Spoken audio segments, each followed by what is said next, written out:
स्वागत है आपका फाइनल ट्रेड में। नमस्कार, मैं हूं Deepanshu Bhandari. Stock specific action बाजार में हो रहा है, बट हाँ 6 दिन की तेजी पर आपको ब्रेक लगते हुए दिखा। आज सुबह ही सुस्ती के संकेत आ रहे थे और वो सुस्ती अभी भी बाजार पर हावी है। तो सवाल यह है कि कल की वीकली एक्सपायरी और आज के फेड के बड़े एक्शन से पहले क्या आखिरी 1.5 घंटे में आपको रिकवरी आ सकती है या फिर बाजार की ये धीमी चाल ही बनी रहेगी। करेंगे इस पर फोकस। हमारे सारे मेहमान भी जुड़ने के लिए तैयार हैं। आइए उससे पहले इस समय की जो बड़ी बातें क्या है उस पर कर लेते हैं फोकस। 6 दिन की तेजी पर ब्रेक लगा है, बट कोई ऐसी भारी गिरावट आपको नहीं दिख रही है। जो सुबह ओपनिंग के लेवल्स थे उसके आसपास ही बाजार ट्रेड हो रहा है। 18,050 को निफ्टी होल्ड करते दिख रहा है, तो ऐसी बड़ी परेशानी की बात नहीं है। बैंक निफ्टी भी सुबह की वीकनेस ही रिफ्लेक्ट कर रहा है। फिलहाल सिर्फ 100 अंक नीचे आपको दिखेगा। 43,200-250 के आसपास यहाँ पर कारोबार होते हुए दिखेगा। ऑफ कोर्स गो फर्स्ट की वजह से कुछ बैंक्स हैं जिसमें ज्यादा गिरावट है, स्पेशली बैंक ऑफ बड़ौदा और सेंट्रल बैंक, जहां पर आपको रखनी है नजर। और वाडिया ग्रुप की कंपनीज बॉम्बे बर्मा और बॉम्बे डाइंग यहां पर भी आपको कमजोरी दिखेगी। एफएमसीजी और रियल एस्टेट इंडेक्स यहां पर 0.5% की खरीदारी आ रही है। मेटल्स, आईटी, एनर्जी यहां पर आपको आधे से 1.25% की गिरावट आती हुई दिख रही है। तो थोड़ा मिला जुला कारोबार है। कुछ सेक्टर्स से सहारा आपको मिल रहा है, कुछ सेक्टर्स में आपको दबाव आते हुए दिखा है। दबाव वाला ज्यादा प्रेशर आज के लिए बाजार में बना हुआ है। ऑफ कोर्स आज की बड़ी खबर है, हमारे बाजार में तो एक्शन है ही, बट आज शाम जो अमेरिका के बाजार में होने वाला है उस पर हमारा फोकस है। तो डाउ फ्यूचर्स पर रखिए नजर, जहां पर फिलहाल हल्की फुल्की खरीदारी है, क्योंकि कल के कुछ जो बड़े नतीजे थे वो अच्छे रहे। तो पोस्ट मार्केट ट्रेडिंग में वहां पर थोड़ा पॉजिटिव मोमेंटम था। बट क्या अमेरिकी फेड आज फिर से ब्याज दरें बढ़ाएगी और ब्याज दरें बढ़ाने के बाद आगे का क्या आउटलुक देगी, उस पर भी हमारी नजर बनी हुई है। आइए बात करते हैं बाजार के एक्शन पर और अनिल जी से भी लेते हैं उनके बाजार पर नजरिया। Good afternoon sir. सुस्ती वाली चाल है, एक तरह से आप कह सकते हैं 6 दिन की तेजी पर ब्रेक लगाए, बट आज सुबह जो आपने important levels Nifty bank Nifty दोनों के लिए दिए थे वो टेस्ट नहीं हुए नीचे की तरफ। कोई वैसी बड़ी गिरावट नहीं आई है। हाँ, हर लेवल पर वो खरीदारी भी नहीं है। डिप के बाद हल्की फुल्की रिकवरी आई थी, बट वैसा नहीं हुआ। थोड़ा ब्रॉडर मार्केट में एक्शन है, बट कोई ऐसी बड़ी गिरावट भी नहीं है कल की सुस्ती के बाद। कुछ ऐसा दिख नहीं रहा है जो देखो दोनों तरह से एक व्यू ये है कि हाँ जितना गिर सकते तो उतना हम गिरे नहीं। अमेरिका में 2 दिन तक अगर गिरावट होती दिख रही तो। दूसरा ये कि हम आज बढ़ भी नहीं पा रहे हैं, करेक्ट। तो नेगेटिव साइड पर देखेंगे तो आज कोई खास रिकवरी निचले, करेक्ट। पॉजिटिव साइड पर देखेंगे तो अभी भी मिड कैप और small cap share, small cap index तो अब फ्लैट हुआ है, मिड कैप इंडेक्स अभी भी हरे निशान में है। बड़ी गिरावट को हम बचाते हुए दिख रहे हैं। लेकिन आज फेड की मीटिंग और आज की स्क्रीन, स्पेशली मिड सेशन से जो स्क्रीन खराब होना शुरू हुई है, अदानी ग्रुप के शेयर आप देखिए सारे के सारे बड़े तेजी से गिरते हैं, जो सेंटीमेंट पर असर डालता है। मुझे लगता है आज खरीदारी के लिहाज से हाथ थोड़ा रोकना चाहिए जी। लेने की जल्दबाजी ना करें, क्योंकि देखिए 18,065 पहला लेवल है जो सपोर्ट के तौर पर, लेकिन वहां से आपको कोई खास साइजेबल रिकवरी मिली नहीं है। आज का ही आपका 18,116 है। बैंक निफ्टी का हाई 43,313 है। सो आज एक भी बार आप हरे निशान में जा नहीं पाए, करेक्ट, या उसके आसपास नहीं पहुंचे। तो पहली चीज तो एक है थोड़ा सा खरीदारी करने से परहेज करें। पहली चीज ये कल के लिए टाल दें, कल के लिए एक दिन जाने दें। हाँ। दूसरा, अगर थोड़ा बहुत कोई प्रॉफिट मिल रहा है, स्पेशली मिड कैप्स वगैरह में काफ़ी है, और आपको बुक करना है, जहाँ अगर समझो आपकी एंट्री सही हुई है 10, 12, 15% का प्रॉफिट मिल रहा है, तो एक बार लेके वापस नीचे के लिए जगह रखें। तो थोड़ी सी कैश रखें। हो सकता है आज रात फेड की मीटिंग के बाद कल मार्केट आपको एक मौका और दे, और अगर वो मौका मिले तो उसके लिए आपके पास जगह होनी चाहिए। फिर ऐसा नहीं होना चाहिए मेरे पास कुछ है ही नहीं जगह, करेक्ट। सो आई थिंक खरीदारी करने के लिए थोड़ा रुकना चाहिए, हड़बड़ी और जल्दबाजी नहीं, और इंतजार करिए। आज एक और इंटरेस्टिंग चीज जो दिख रही है, आज वैसे इंडेक्स में उतनी कमजोरी नहीं है जी। न निफ्टी और बैंक निफ्टी में कमजोरी नहीं, mid cap small cap index में, लेकिन स्टॉक स्पेसिफिक करेक्शन आज काफी होता दिख रहा है। अगर आप गौर से देखेंगे तो जिन स्टॉक्स में करेक्शन है वहां बहुत बड़ा करेक्शन है और शार्प करेक्शन है। फॉर एग्जांपल मन्नापुरम अगर खबर पे गया तो 10% है, अदानी एंटरप्राइजेस 5.5%, अंबुजा 4%, तो बैंक ऑफ बड़ौदा खबर पे 2%। तो स्टॉक स्पेसिफिक करेक्शन ज्यादा है, तो थोड़ा सा खरीदारी करने में एक बार आप थोड़ा हल्के हाथ से चलें, ये ज्यादा बढ़िया होगा। नीचे आप सपोर्ट के लिहाज से बात हुई है, जब तक 18,000 के ऊपर है तब तक आप कमजोर नहीं है, वो फॉर्मूला रखना ही रखना है। प्राइस रिस्ट्रिक्शन हो सकता है लेकिन लेवल रिस्ट्रिक्शन शायद ना हो। सो 18,000 वो लेवल है। 43,000 बैंक निफ्टी, उससे आप बहुत ऊपर है, 250 पॉइंट ऊपर है। सो अब बचे हुए 1.5 घंटे में आपकी कोशिश ये होनी चाहिए कि कितनी आप पोजीशन हल्की कर सकते हैं, उस पर फोकस करें। नई पोजीशन कल बनानी है। हाँ, ये क्लियर है, बिल्कुल क्लियर है, बिल्कुल क्लियर, इसमें कोई दो राय नहीं। नई पोजीशन कल बनानी है। आज जितने आप हल्की जहां कर सकते हैं करिए। गॉट इट, ठीक है।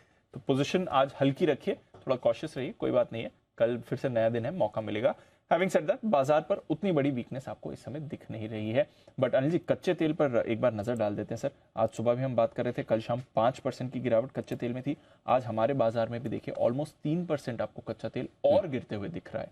तो कल और आज के बीच में और भारी गिरावट है। कल 6200 के आसपास हम छोड़ के गए थे, वहां से अब देखिए 5750 के नीचे कच्चा तेल आ गया। तो कल और आज में 500 रुपए की गिरावट आपको कच्चे तेल में दिख रही है। क्या कहने, बड़ी गिरावट आ रही है यहाँ पर इस समय 2.5% नीचे, और अभी पिछले 5-10 मिनट में ही कुछ ज्यादा बड़ी गिरावट आई है। 6 हफ्ते के निचले स्तर पर आपको तेल के दाम दिख रहे हैं। आइए खबरों के बारे में भी जानते हैं और आज के कुछ नतीजे हैं वहां पर भी करते हैं फोकस। इंपॉर्टेंट ट्रिगर्स भी हैं। कुशल और अरमान दोनों हैं तैयार हमारे साथ। कुशल, गुड आफ्टरनून, बताएं इंपॉर्टेंट ट्रिगर्स कौन से हैं? Good afternoon. Earning service season चल रहा है जिसमें नंबर्स पर आपको ध्यान रखना है। निफ्टी से टाइटन और साथ ही एफएनओ स्पेस से एबीबी इंडिया, चोलमंडलम इन्वेस्टमेंट्स समेत हैवेल्स, पेट्रोनेट एलएनजी और टाटा केमिकल्स के नतीजों पर आपको फोकस करना है। ग्लोबल इवेंट के लिहाज से ऑफकोर्स आज रात को फेड की पॉलिसी आने वाली है और कल के दिन में निफ्टी से एचडीएफसी लिमिटेड, हीरो मोटोकॉर्प और अदानी एंटरप्राइजेज अपने नंबर्स डिक्लेयर करेंगे। एफएनओ स्पेस से Dabur, Tata power, TVS motor समेत आईडीएफसी लिमिटेड और यूबीएल के नतीजों पर रखिए नजर। ब्लू स्टार नतीजों के साथ साथ बोनस जारी करने पर विचार करता हुआ दिखेगा। साथ ही गो फर्स्ट के मामले पर एनसीएलटी कल अब फाइनली सुनवाई करती हुई दिखेगी। बीएमएल लैंड एसेट्स ये ट्रांसफर हो जाएगा ट्रेड टू ट्रेड सेगमेंट से। साथ ही एस्ट्रा माइक्रोवेव प्रोडक्ट्स यहाँ पर क्यूआईपी के इशू प्राइस तय करने पर बोर्ड बैठक होने वाली है। इंडोस्टार कैपिटल फाइनेंस आज नॉन रिटेल निवेशकों के लिए ओएफएस खुला था। कल के दिन में रिटेल निवेशकों के लिए ये ओएफएस खुलता हुआ दिखेगा। एक्स डेट जो स्टॉक स्प्लिट हुई थी अपोलो माइक्रो सिस्टम्स की, वहाँ पर फोकस है। साथ ही चाइना जो है वो रीओपन होता हुआ दिखेगा 3 दिनों की छुट्टी के बाद। ईसीबी की पॉलिसी भी है, यहाँ पर आपको फोकस करना है। 5 मई शुक्रवार रिजल्ट्स के लिहाज से निफ्टी से ब्रिटानिया और एफएनओ स्पेस से federal bank, Marico, Bharat forge समेत पिरामल एंटरप्राइजेस के नंबर्स भी आते हुए दिखेंगे। और बी ग्रुप से टी ग्रुप में कोहिनूर फूड्स और एसवीपी ग्लोबल टेक्सटाइल्स यहाँ पर ये शिफ्ट हो जाएंगे। और ग्लोबल इवेंट के लिहाज से अप्रैल महीने का यूएस का जॉब्स डेटा पर नजर रखनी है और मार्च महीने के यूरोप के लिहाज से जो रिटेल सेल्स आंकड़े आएंगे वहां पर भी आपको फोकस करना है। तो काफी सारे ग्लोबल इवेंट्स भी हैं और नतीजों पर तो नजर है ही। तो ये है आपके लिए इस समय जो इम्पोर्टेंट ट्रिगर्स हैं। अरमान के पास चलते हैं खबरों के बारे में। उससे पहले हैवेल्स के नतीजे आपकी स्क्रीन पर आ रहे हैं, एक बार हैवेल्स को मार्क भी कर लेते हैं, फिर अरमान से जो बाकी आज के नतीजे आए हैं उन पर बात करेंगे। हैवेल्स फर्स्ट कट अगर आप देखें यहाँ पर आय 4,417 करोड़ से बढ़कर 4,850 करोड़ की आती हुई दिख रही है। तो आय में आपको ठीक ठाक बढ़त आती हुई दिखी है। मुनाफा 362 करोड़ का आया है, हमारा अनुमान 344 करोड़ का था। तो मुनाफा भी थोड़ा अनुमान से बेहतर ही आपको आते हुए दिखा है। तो आय का फ्रंट पर 4,850 करोड़ की जो आय है, हमारा अनुमान 4,816 करोड़ का था। तो अनुमान मुताबिक आय आई है, मुनाफा थोड़ा अनुमान से बेहतर आया है और ओवरऑल बेसिस पर भी हल्का बढ़कर ही आया। तो फर्स्ट कट नंबर्स ठीक दिख रहे हैं, थोड़ा अनुमान मुताबिक हल्के से अनुमान से बेहतर ही आप देखेंगे।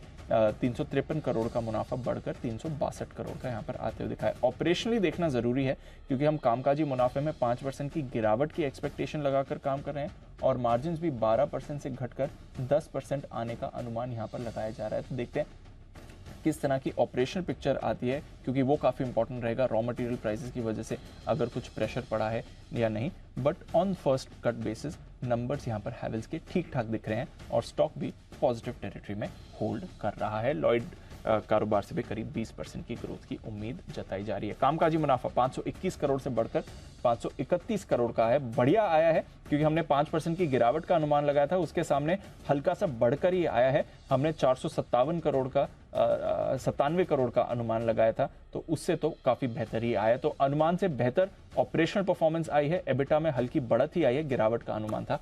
अच्छे नंबर्स हैवेल्स की तरफ से ऑपरेशनली दिख रहे हैं। आइए अरमान के पास चलते हैं और बाकी नंबर्स के बारे में भी जानते हैं। अरमान, गुड आफ्टरनून, बताएं और कौन कौन से नंबर्स आ चुके हैं आज? जी, कई सारी कंपनियों के नतीजे हैं जिसमें सबसे पहले एमआरएफ, यहाँ पर अगर आप देखें मुनाफा लगभग 162% बढ़कर आता हुआ दिखा है। आय में भी 10% का उछाल है, पर अगर मुनाफा 162% बढ़ा है मतलब जो मार्जिन है वहाँ पे आपको अच्छा खासा इंप्रूवमेंट देखा गया, 10.1% से बढ़कर बढ़कर 14.7 लगभग 15% के आसपास आते हुए दिखे हैं और कामकाजी मुनाफा लगभग 60% के आसपास का आता हुआ दिखा है और कंपनी ने 169 रुपीज़ का जो है डिविडेंड का ऐलान भी किया है और उसी के साथ साथ एक मुश्त आय भी है वहाँ पर 80 करोड़ की। गोदरेज प्रॉपर्टीज़ यहाँ पर मुनाफा लगभग 59% बढ़कर आया है, आय में लगभग 24% का उछाल है और मार्जिन में भी आपको थोड़ा इंप्रूवमेंट दिखेगा, 19.5% से बढ़कर 21% के आसपास आते हुए दिखे हैं और यहाँ पर अन्य आय भी है लगभग 193 करोड़ के आसपास की। अनुपम रसायन मुनाफा 23% बढ़ा है। मार्जिन्स की बात करें, मार्जिन्स में यहाँ पे आपको कटौती दिख रही है, 32.2% से गिरकर 24.4% पर आते हुए दिखे हैं और कामकाजी मुनाफे की स्पेसिफिकली अगर आप बात करें ओवरऑल उस हिसाब से अगर आप बात करें तो लगभग आपको 11% के आसपास की जो है थोड़ी बहुत बढ़त दिख रही है और आय की अगर आप बात करें तो लगभग 48% के आसपास की बढ़त है। और अंत में अगर रानी ब्रेक की बात करें तो यहाँ पर मुनाफा 13 करोड़ से घटकर 12 करोड़ पर आता हुआ दिखा है। आय में आपको थोड़ा उछाल दिखेगा, लगभग 7% के आसपास का उछाल दिखेगा और मार्जिन्स में थोड़ी बहुत कटौती है, लगभग फ्लैट ही रहे हैं, 12.3% से गिरकर 12.2% पर आते हुए दिखे। ओके, तो ये है आपके लिए कुछ नंबर्स जो आए हैं। अरमान, खबरें कौन सी हैं आपके पास? जी कई सारी खबरें हैं जिसमें सबसे पहले जो सुबह से आज खबर में है गो फर्स्ट। यहाँ पर अगर आप देखें कि उनकी जो इंसॉल्वेंसी याचिका पर एनसीएलटी की कल सुनवाई है जिसमें 5 मई को बैठक में के बाद जो डीजीसीए की रिपोर्ट जो है डीजीसीए को जो है रिपोर्ट सौंपेंगे। स्पाइस जेट जिसमें कंपनी के सीएमडी का बयान आता हुआ दिखा है, उन्होंने ये कहा है कि 25 जो ग्राउंडेड एयरक्राफ्ट हैं उनको दोबारा से शुरू करेंगे। ऑटो कंपनीज के लिए बड़ी खबर आती हुई दिखी है जो सबसे पहले जी बिजनेस ने आपको बताई थी, 1 अक्टूबर 2023 से M3 कैटेगरी गाड़ियों में फायर अलार्म जो है वो अनिवार्य हो जाएगा। सड़क परिवहन और राजमार्ग मंत्री ने जो है ये नोटिफिकेशन जारी किया है। JSW steel manufacturing operation upgradation पर अगर आप देखें $14.5 लगभग 1160 करोड़ के आसपास का जो है वो निवेश करेंगे। इंडोको रेमेडीज गोवा प्लांट को US FDA से EIR मिलता हुआ दिखा है। रॉयल ऑर्किड पर भी ध्यान रखें क्योंकि बेंगलुरु में अगर आप देखें पर वहाँ पे रेग्निटा इन करके इन्होंने जो है बेंगलुरु में एक 5वां जो होटल है वो खोला है। अहलूवालिया कॉन्ट्रैक्ट, यहाँ पर लगातार ऑर्डर विन की खबरें आ रही हैं। कंपनी को लगभग 745 करोड़ का जो ऑर्डर मिला है, सिविल स्ट्रक्चर जो है उसके लिए जो है कंपनी को ऑर्डर मिलता हुआ दिखा है। मनापुरम फाइनेंस, ईडी का कंपनी के त्रिशूर ऑफिस पर सर्च जारी है, उसी के साथ साथ कंपनी के प्रमोटर्स के ठिकानों पर भी जो है ईडी का सर्च जारी है। और अंत में कई सारी ब्लॉक डील्स हैं जिसमें IRFC लगभग 1.8 crore shares, Motherson Sumi 85 lakh, M&M finance 30 lakh, Zomato 22 lakh, Kolte Patil 19 lakh, Manappuram, Jamna auto और जेंसा टेक की बात करें तो 10 से 15 लाख शेयरों के कई सौदे किए गए। ओके, तो ये है आपके लिए कई सारे खबरें और साथ ही नतीजे जो आ रहे हैं। हैवेल्स की भी हम बात करें, ऑपरेशनल नंबर्स अनुमान से काफ़ी बेहतर आपको आते हुए दिखे हैं। आइए फिर बाकी एक्शन पर भी करें फोकस। हमारे सारे मेहमान भी हैं तैयार, राकेश जी, कुणाल जी, सुमित जी, जय ठक्कर, हिमांशु गुप्ता साहब और साथ ही धर्मेश जी भी हमारे साथ इस समय शो पर जुड़ रहे हैं और बड़ा एक्शन बाजार में स्टॉक स्पेसिफिक बना भी हुआ है। हैवेल्स, क्योंकि इसके नंबर्स आ गए हैं तो एक बार कुणाल जी से हैवेल्स के चार्ट पर भी राय लेना चाहूँगा। कुणाल जी, एक बार हैवेल्स का चार्ट भी देख लें। बेहतर नंबर हैं, हल्के से अनुमान से बेहतर आए हैं, ऑपरेशनली अच्छे नंबर्स हैं, कामकाजी मुनाफा हल्का बढ़कर आया है, मार्जिन्स भी थोड़े गिरे हैं बट हमारे अनुमान से बेहतर ही आते हुए दिखे। एक बार हैवेल्स पर अपनी राय दे दें कुणाल जी। देखिए दीपांशु, चार्ट ठीक ठाक है, कोई खास मोमेंटम बनता हुआ अभी चार्ट पर दिख नहीं रहा है। काफी समय से स्टॉक कंसोलिडेट कर रहा है और मुझे एक हर्डल नजर आती है 1250 के आसपास, उन्हीं लेवल से ही अभी भी जूझ रहा है। तो मुझे लगता है एक बार 1250 के ऊपर एक डिसाइसिव ब्रेकआउट हो जाए और उसके ऊपर क्लोज आए तब फिर इसमें खरीदारी के बारे में सोचेंगे। तो फिलहाल मेरी वेट एंड वॉच करने की राय। ओके, तो ये है आपके लिए हैवेल्स जहां पर आपको रखनी है नजर। एक्शन में ये काउंटर आ रहा है 1238 के लेवल पर इस समय ट्रेड होते हुए दिख रहा है। और भी कई सारे स्टॉक्स हैं जहां पर आपको मूव आती हुई दिख रही है। थोड़ी वीकनेस है, थोड़ी आपको तेजी भी बनी हुई है बट मनापुरम में 11.5% की गिरावट इस समय हो गई। सुबह भी हमारे रेडार पर था ही बट उसके बाद देखिए तब 125 के लेवल पर दिख रहा था, अब आपको 115 के भी नीचे आते हुए दिख रहा है। एक बार धर्मेश जी से राय ली जाए। धर्मेश जी, ईडी की सर्चेस हुई हैं मनापुरम के प्रेमाइसेस पर, इंक्लूडिंग मैनेजमेंट के प्रेमाइसेस पर भी बात की जा रही है कि कुछ अनरेगुलेटेड डिपॉजिट्स इन्होंने लिए थे 100 करोड़ के, जिस पर जांच चल रही है। 11% की फॉल मनापुरम, कोई राय सर इस खबर के गिरावट के बाद? या गुड आफ्टरनून दीपांशु, देखिए अगर ईडी की सर्च होती है, that is central government India का एक्शन है ये, और यहाँ पे अगर उस जांच में कुछ आता है और सर्च में कुछ निकलता है तो फिर clear violation of corporate governance होगा, फिर रेपुटेशन ज़्यादा स्ट्रॉन्ग होंगे। सिर्फ यहाँ पे रुकेगा नहीं, मतलब आरबीआई का भी इंटरवेंशन आएगा, बाकी रेगुलेटर्स के भी इंटरवेंशन आएंगे। इसमें बिजनेस के लिए काफ़ी मतलब खामियाजा वाली बात हो सकती है। तो देखना चाहिए, अभी तो सर्च चल रहा है, लेट द सर्च भी हो और उस हिसाब से फिर जो नतीजे आएंगे उसके बाद ही कोई इसमें आप राय बना सकते हैं। और रही बात स्टॉक प्राइस फॉल की, तो जो ट्रेडर या टेंटेटिव इन्वेस्टर्स रहते हैं तो वो गलत न्यूज़ फ्लो पे तो वो एग्जिट लेंगे ही। और मार्केट काफ़ी अच्छा है, मार्केट में आपको इतनी सारी अपॉर्चुनिटीज मिल रही है, वैल्यू बाई मिल रही है स्टॉक में, सो फिर आप क्यों एक ऐसे जगह अटकना चाहेंगे जहां पर कुछ आगे जाके परेशानी हो सकती है। बेहतर विकल्प मिल रहे हैं तो शिफ्टिंग तो ऑब्वियस था यहाँ पे। ओके, तो ये है आपके लिए मनापुरम, जहां पर आपको रखनी है नजर। 11.5% का कट इस समय आ रहा है। मुथूट पर भी एक बार नजर डाल लीजिए, हालांकि वहां पर उनको कोई प्रॉब्लम नहीं है, बट क्योंकि कंपेटिटर का स्टॉक गिरा है तो एक बार मुथूट पर नजर डाल देते हैं। मामूली गिरावट के साथ ट्रेड कर रहा है, इस पर कोई आपको वैसी परेशानी नहीं दिख रही है। बट BHEL जबरदस्त एक्शन में है। आज सुबह राकेश जी कुणाल जी ने यहाँ पर बात भी करी थी, वहां से बड़ी मूव भी आई है और जो सुबह के टारगेट्स की बात करी थी 88 तक के, वो आपको अचीव भी होते हुए दिख रहे हैं। Good afternoon Bansal ji. BHEL सुबह के टारगेट्स हिट हो गए सर, डेज हाई पर ट्रेड कर रहा है, अब क्या करना है इसमें? दीपांशु, देखिए हमने तो शॉर्ट टर्म ट्रेडिंग के लिए रिकमेंड किया था, तो जिन्होंने लिया है मेरा ऐसा मानना है कि प्रॉफिट बुक करना चाहिए। 87.25 के अराउंड चल रहा है कैश में, ऊपर में 90 रुपीज एक हर्डल भी है, तो इन स्तरों पर जिन्होंने नहीं बुक करा है थोड़ा सा होल्ड कर रहे हैं। 89-90 रुपीज के अराउंड मुनाफा बांधने की राय होगी। ओके, तो ये है आपके लिए भेल में मुनाफा बांधने की राय इस वक्त आती हुई। तो बड़ा एक्शन यहाँ पर भी होता हुआ दिख रहा है, बढ़िया मजबूती के साथ ट्रेड कर रहे हैं। इनफैक्ट भेल एक BML भी अच्छी मजबूती के साथ, वो भी फेवरेट ही है कुणाल जी राकेश जी का। आज एक्चुअली डिफेंस थीम एक्शन में भी है। शिपयार्ड स्टॉक्स भी आज आपके सुबह से मूव कर रहे हैं। कोचिन मजगांव भी मूवमेंट है, GRSE आई थिंक हिमांशु जी इस पर बात भी कर रहे थे। एक बार जरा कुणाल जी BML के भी चार्ट देखिए, क्या ये कुछ बड़ा करने की तैयारी में है? अनिल जी बिल्कुल, अनिल जी लग रहा है चार्ट को देखकर एक पैटर्न भी बन रहा है जिसको डबल बॉटम पैटर्न कहते हैं, और मेरे और राकेश जी के रडार पर हमेशा रहता है। 1300 के आसपास एक हर्डल है मामूली सी, और ये लेवल पार हो तो डबल बॉटम इसमें पूरा कंप्लीट हो जाएगा और फिर इसमें खरीदारी करनी चाहिए, तो इसका 1450 का लक्ष्य हो जाएगा। तो फिलहाल वेट एंड वॉच करें, 1300 के ऊपर खरीदारी की राय। 1300 के ऊपर खरीदारी की राय है, तो ऑलमोस्ट 1300 पर पहुंचने की तैयारी में। आज 1298 का हाई भी बनाया है, और 1300 के ऊपर जैसा कुणाल जी कह रहे हैं, अगर ये काउंटर आपको जाता है तो फिर आपको बढ़िया मूव इस पर आती हुई दिखेगी।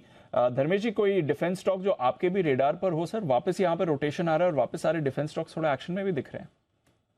जी जी बिल्कुल दीपांशु, इनफैक्ट अभी आप देखो 3-4 दिन पे एक सेक्टर रोटेशन आता है, और जहां भी वैल्यू बाई दिखती है वहां पर जम की खरीदारी होती है। लिक्विडिटी अभी भी कम है, इसलिए आपको प्राइस सेक्शन काफी बड़ा मिल जाता है। तो डिफेंस तो एज अ स्पेस ही काफी अच्छा लगता है, बट मैंने पहले भी आपके चैनल पर रिकमेंड किया है HAL हिंदुस्तान एरोनॉटिक्स, मुझे काफी बेहतर विकल्प लगता है। Given the size of order books, almost book to bill ratio देखे तो 5 के आसपास है। ऑर्डर इन्फ्लोज आते भी जा रहे हैं, मेक इन इंडिया का सारा बेनिफिट जो है इनको भी काफी मिल रहा है। और वैल्यूएशन के हिसाब से जहां भारत इलेक्ट्रॉनिक्स है या डेटा पैटर्न्स हैं, ये सब ऑलमोस्ट अराउंड ROE के आसपास ट्रेड कर रहे हैं, या ROE से 5-7% ऊपर ट्रेड कर रहे हैं। रिटर्न ऑन इक्विटी का जो रेशियो होता है वहां से, ये एक ऐसा स्टॉक है जो 30% डिस्काउंट पर आपको मिल रहा है कंपेयर टू इस ROE। सो PE मल्टीपल में रीरेटिंग की काफी अच्छी संभावना यहाँ पर बनती है। मुझे लगता है जैसे जैसे समय रोल आउट होगा, इनके नंबर्स जो ऑर्डर बुक है वो रेवेन्यू में ट्रांसलेट होते जाएंगे, तो उनका बेनिफिट मिलेगा। लोअर कमोडिटी प्राइसेस का तो ऐसे भी सबको बेनिफिट मिल ही रहा है। सो हिंदुस्तान एरोनॉटिक्स मेरे हिसाब से टॉपिक रहेगा डिफेंस में आने वाले 1.5 साल के समय के हिसाब से। 30 से 40% तो मिनिमम प्राइस टारगेट मुझे आपसे लगता है, और डबल भी हो जाए तो मैं सरप्राइज नहीं होऊंगा। ओके, तो ये है आपके लिए HAL। सर डबल मतलब 6000 रुपए? धर्मेश जी सही है ये? 3 दूनी 6? जी बिल्कुल अली जी, पक्का? दर्जनिया थोड़ा लंबा रहेगा, 2 साल का आप सर आप डबल करवा दो, टाइम आप जितना बोलो दे देंगे।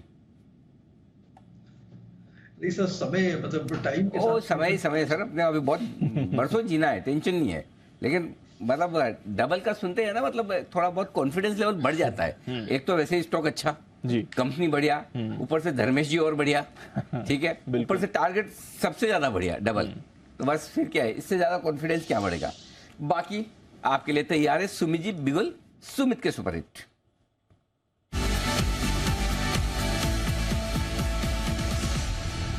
फरमाएं। Good afternoon Anil ji. अनिल जी एक सेल कॉल मेरे रडार पे आया अनिल जी। स्टॉक का अभी भाव चल रहा है 746 746 रुपए 50 पैसे। स्टॉक का नाम है यूपीएल। यूपीएल के अंदर सेल साइड का व्यू बन रहा है। पिछले 4 से 5 दिनों की तेजी के बाद यूपीएल के अंदर आज सेलिंग प्रेशर देखने को मिल रहा है। एक स्ट्रॉन्ग कैंडल फॉर्म हुई है सेल साइड की तरफ। कल का लो ब्रेक हो चुका है और अभी स्टॉक के अंदर मेरे को लग रहा है कि यहां से और नीचे के लेवल ट्रेडिंग के लिहाज से 1-2 दिनों के अंदर देखने को मिल सकते हैं। यूपीएल के अंदर यहाँ पे सीएमबी पे बिकवाली करके चलने का सलाह रहेगा। 758 760 ये स्टॉक का ऊपर में रेजिस्टेंस है। 758 760 तो 760 के आसपास का स्टॉप लॉस लगा के बिकवाली करें। नीचे में जो टारगेट देखने को मिल सकते हैं ट्रेडिंग के लिहाज से 2-3 दिनों के लिए 730 का इसका पहला टारगेट बनेगा, 725 का इसका दूसरा टारगेट बनेगा। तो मोमेंटम प्ले के लिए बिकवाली करें यूपीएल 760 के स्टॉप लॉस से 730 725 के टारगेट के लिए। तो यूपीएल है वो स्टॉक जो सुमित जी की बिकवाली करने की राय आज आती हुई दिख रही। 760 का लगाएं आप स्टॉप लॉस, टारगेट 730 और 725 के। आइए जय ठक्कर तैयार है अपने जैकपॉट के साथ।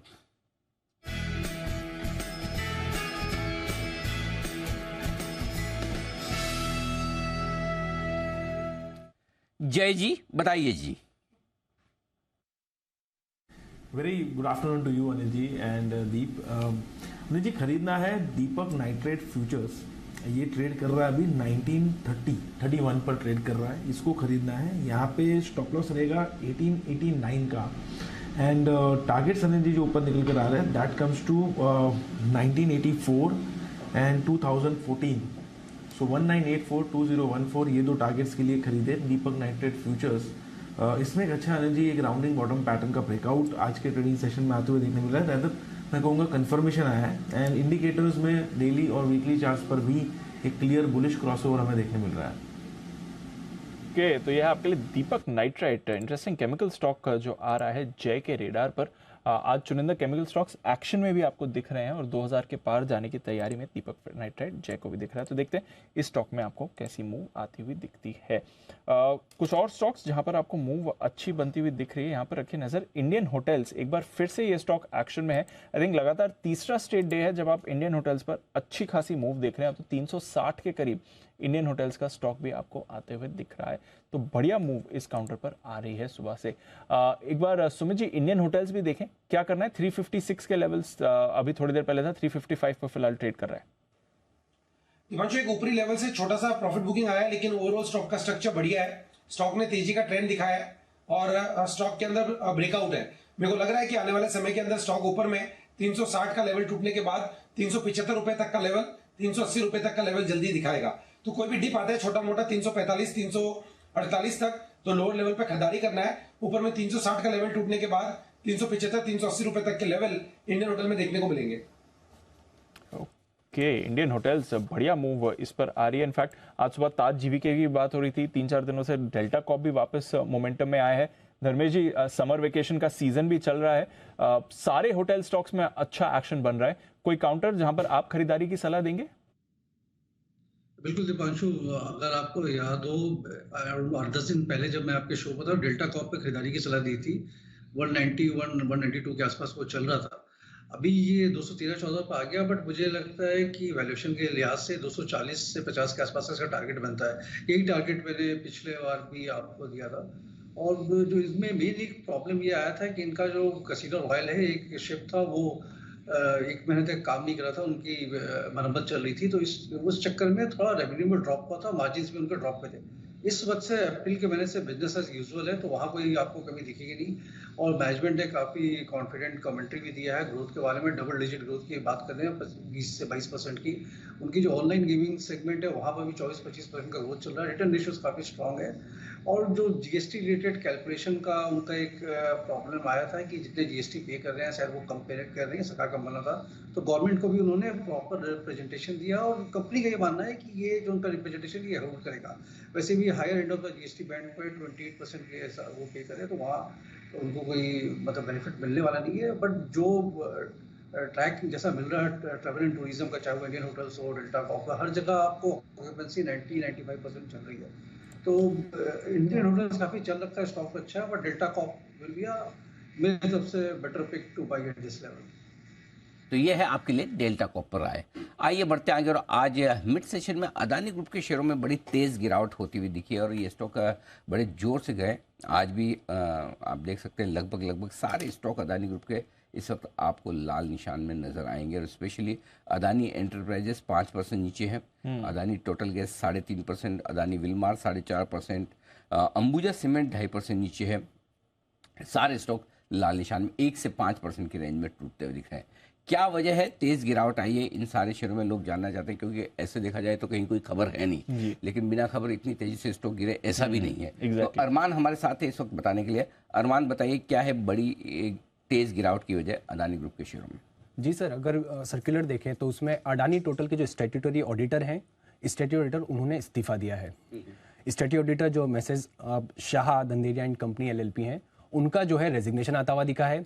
उसी के साथ अगर आप देखें तो अडानी इंटरप्राइजेज में वहां पर भी अगर आप देखें तो वहां पर भी ये ऑडिटर है, और ये वही अगर शाह उनकी बात करें जो जिस फर्म की हम बात कर रहे हैं, इसी पे हडनबर्ग ने जो है यहाँ पर भी उन्होंने भी जो है यहाँ पर उन पे फोकस किया था। उसी के साथ साथ अगर आप देखें तो लगातार अगर आप देखें तो ये वाला जो रेजिग्नेशन तो आया ही है, और अगर आप लगातार इसमें देखें कि जो नई कंपनी जो उन्होंने अपॉइंट करी है वो अगर आप देखें तो वॉकर्स करके जो कंपनी है वहां पर अपॉइंट करते हुए दिखे, पर मुख्यतः ये जो ऑडिटर है उनका रेजिग्नेशन आता हुआ दिखा है, और ये जो ऑडिटर जिन्होंने रेजिग्नेशन दिया है वो अडानी इंटरप्राइजेज में भी ऑडिटर है। अच्छा ये बताइए कि जो जिन्होंने इस्तीफा दिया है वो Shah Dhaneria and company? Yes sir. Okay, और क्या कारण उन्होंने बताया, क्या कल नतीजों के साथ उन्होंने इस्तीफा दिया? यस सर, नतीजों के साथ ही, और कारण ये बताया कि उनके पास ऑलरेडी प्री ऑक्यूपेशन है, मतलब ऑलरेडी काम है, तो ऑलरेडी काम के चलते जो ऑलरेडी काम के चलते ही उन्होंने इस्तीफा दिया है, मतलब ओवरबर्डन है उस हिसाब से। Yes sir. ओके, उनका स्टेटमेंट अगर आप पढ़ो तो due to increased professional preoccupation in other assignment, ये उनका कहना है। तो और काम आ गया है इसलिए हमने दे दिया, ये तो आई डोंट नो क्या है, बट ये उनका कहना है कि और हमारे पास काम आ गया इसने हम इसलिए। मेरे ख्याल से दीप हुआ ये कि कल जब अदानी टोटल गैस के नतीजे आए थे, नतीजों के साथ ही उनका इस्तीफे की भी डिटेल्स थी, लेकिन शायद कल ये नोटिस नहीं हुआ, आज लोगों के नोटिस में आया है। और आज नोटिस आने के बाद मिड सेशन से आपने देखा कि गिरावट बहुत तेज होती हुई दिखी है, लेकिन इसमें गिरावट की वजह अलग है जी। वो ये कि इस्तीफा अदानी टोटल गैस, ये टोटल गैस के ऑडिटर जिन्होंने दिया है, लेकिन यही ऑडिटर अदानी एंटरप्राइजेस के भी यही है, और वो उन अदानी एंटरप्राइजेस के रिजल्ट्स आने वाले हैं कल जी 4 मई को जी। अब ये देखना इंटरेस्टिंग होगा कि क्या कल भी ये रिजाइन करते हैं, राइट। अगर इनका रेजिग्नेशन कल भी अदानी एंटरप्राइजेस से भी आता है तो फिर इस ग्रुप के शेयरों के लिए जो आज प्रेशर दिख रहा है वो जायज है। और अगर वो सिर्फ अदानी टोटल गैस से हटते हैं, अदानी एंटरप्राइजेस जो सबसे बड़ी कंपनी एक तरह से मान सकते हैं, तो वहां पर अगर रेजिग्नेशन नहीं होता तो फिर अलग बात होगी। सो आई थिंक मेरे मार्केट कहीं कहीं ये अंदाज लगा के चलने की कोशिश कर रहा है कि कहीं अदानी एंटरप्राइजेस से भी इस्तीफा देंगे, और इस वक्त जिस माहौल में है उस माहौल में शायद लोगों को ये लग रहा है कि ऑडिटर का इस्तीफा देना थोड़ा सा सवाल उठते हैं, शायद उस वजह से ये सारा एक्शन होता है। बिकॉज पिछले साल 26 जुलाई 2022 को ही इनके टर्म को 5 साल के लिए एक्सटेंड किया गया था। अच्छा, तो पिछले साल ही एक्सटेंड किया गया था 5 साल के लिए, तो उसमें भी 1 साल भी पूरा नहीं हुआ। 26 जुलाई को एक्सटेंड किया गया था, 1 साल भी पूरा नहीं हुआ, और फिर आपने यहाँ से रेजिग्नेशन दे दिया है, वो भी बात सामने आ रही है। तो आई थिंक वहाँ पर भी है। ओके, तो चलिए ये है बड़ा कारण जिसकी वजह से अब कल आपको नजर रखनी है अदानी एंटरप्राइजेस के नतीजों पर, और नतीजों के साथ आई एम श्योर अब कल तो सब लोग अरमान भी नतीजों के पहले देखेंगे ऑडिटर नंबर छोड़ो पहले नहीं तो कल हुआ है कि कल किसी ने ऑडिटर्स को देखा नहीं, ये आज नोटिस में आया लोगों के, ज्यादातर लोगों के कि भाई ऑडिटर्स ने इस्तीफा दिया, तो उसके बाद स्टॉक्स का एक्शन आता हुआ दिखा है। तो स्टॉक का एक्शन थोड़ा कमजोरी की तरफ इस वक्त इसलिए बनता दिखा है। धर्मेश जी हमारे साथ है, एक बार जरा उनसे राय ली जाए। धर्मेश जी बताएं क्या कहेंगे आप? अब डिकोड कर दिया है इसको, बट देखिए इसमें होता क्या है कि एज एन ऑडिटर, मैं भी CEO, आप भी CA हैं, और जब उसमें होता है काम आप रेगुलर कर रहे होते हैं, और इस तरीके की जब इन्वेस्टिगेशन एंड कंट्रोवर्सीज आ जाती है तो आपको हर लाइन आइटम पर भी क्वेश्चंस आने लगते हैं, और आपका टाइम वो काफ़ी ज़्यादा स्पेंड हो जाता है एग्जिस्टिंग कंपनी को डिफेंड करने में। तो हर एक स्टेप को क्वेश्चन किया था, तो कहीं ना कहीं हो सकता है ऑडिटर का कहना सही भी हो, क्योंकि वो work pressure Adani group of companies को लेकर काफ़ी बढ़ गया हो, और वो थोड़ा सा थोड़ा आराम की ज़िंदगी चाहते होंगे कि बाकी जो उनके पास काम है उनको बनाए रखें। सो ये भी कारण हो सकता है, एक एंगल में बोल रहा हूँ आपको, सच क्या है ये तो वही जानते हैं। बिल्कुल। तो चलिए, अदानी ग्रुप शेयर्स पर आपको रखनी है नजर। इस समय काफी भारी गिरावट आती हुई दिख रही है। आइए, 2:30 बज चुके हैं, करते हैं स्वागत सदाबहार सेठी साहब का उनकी शॉर्ट टर्म पिक्स के लिए।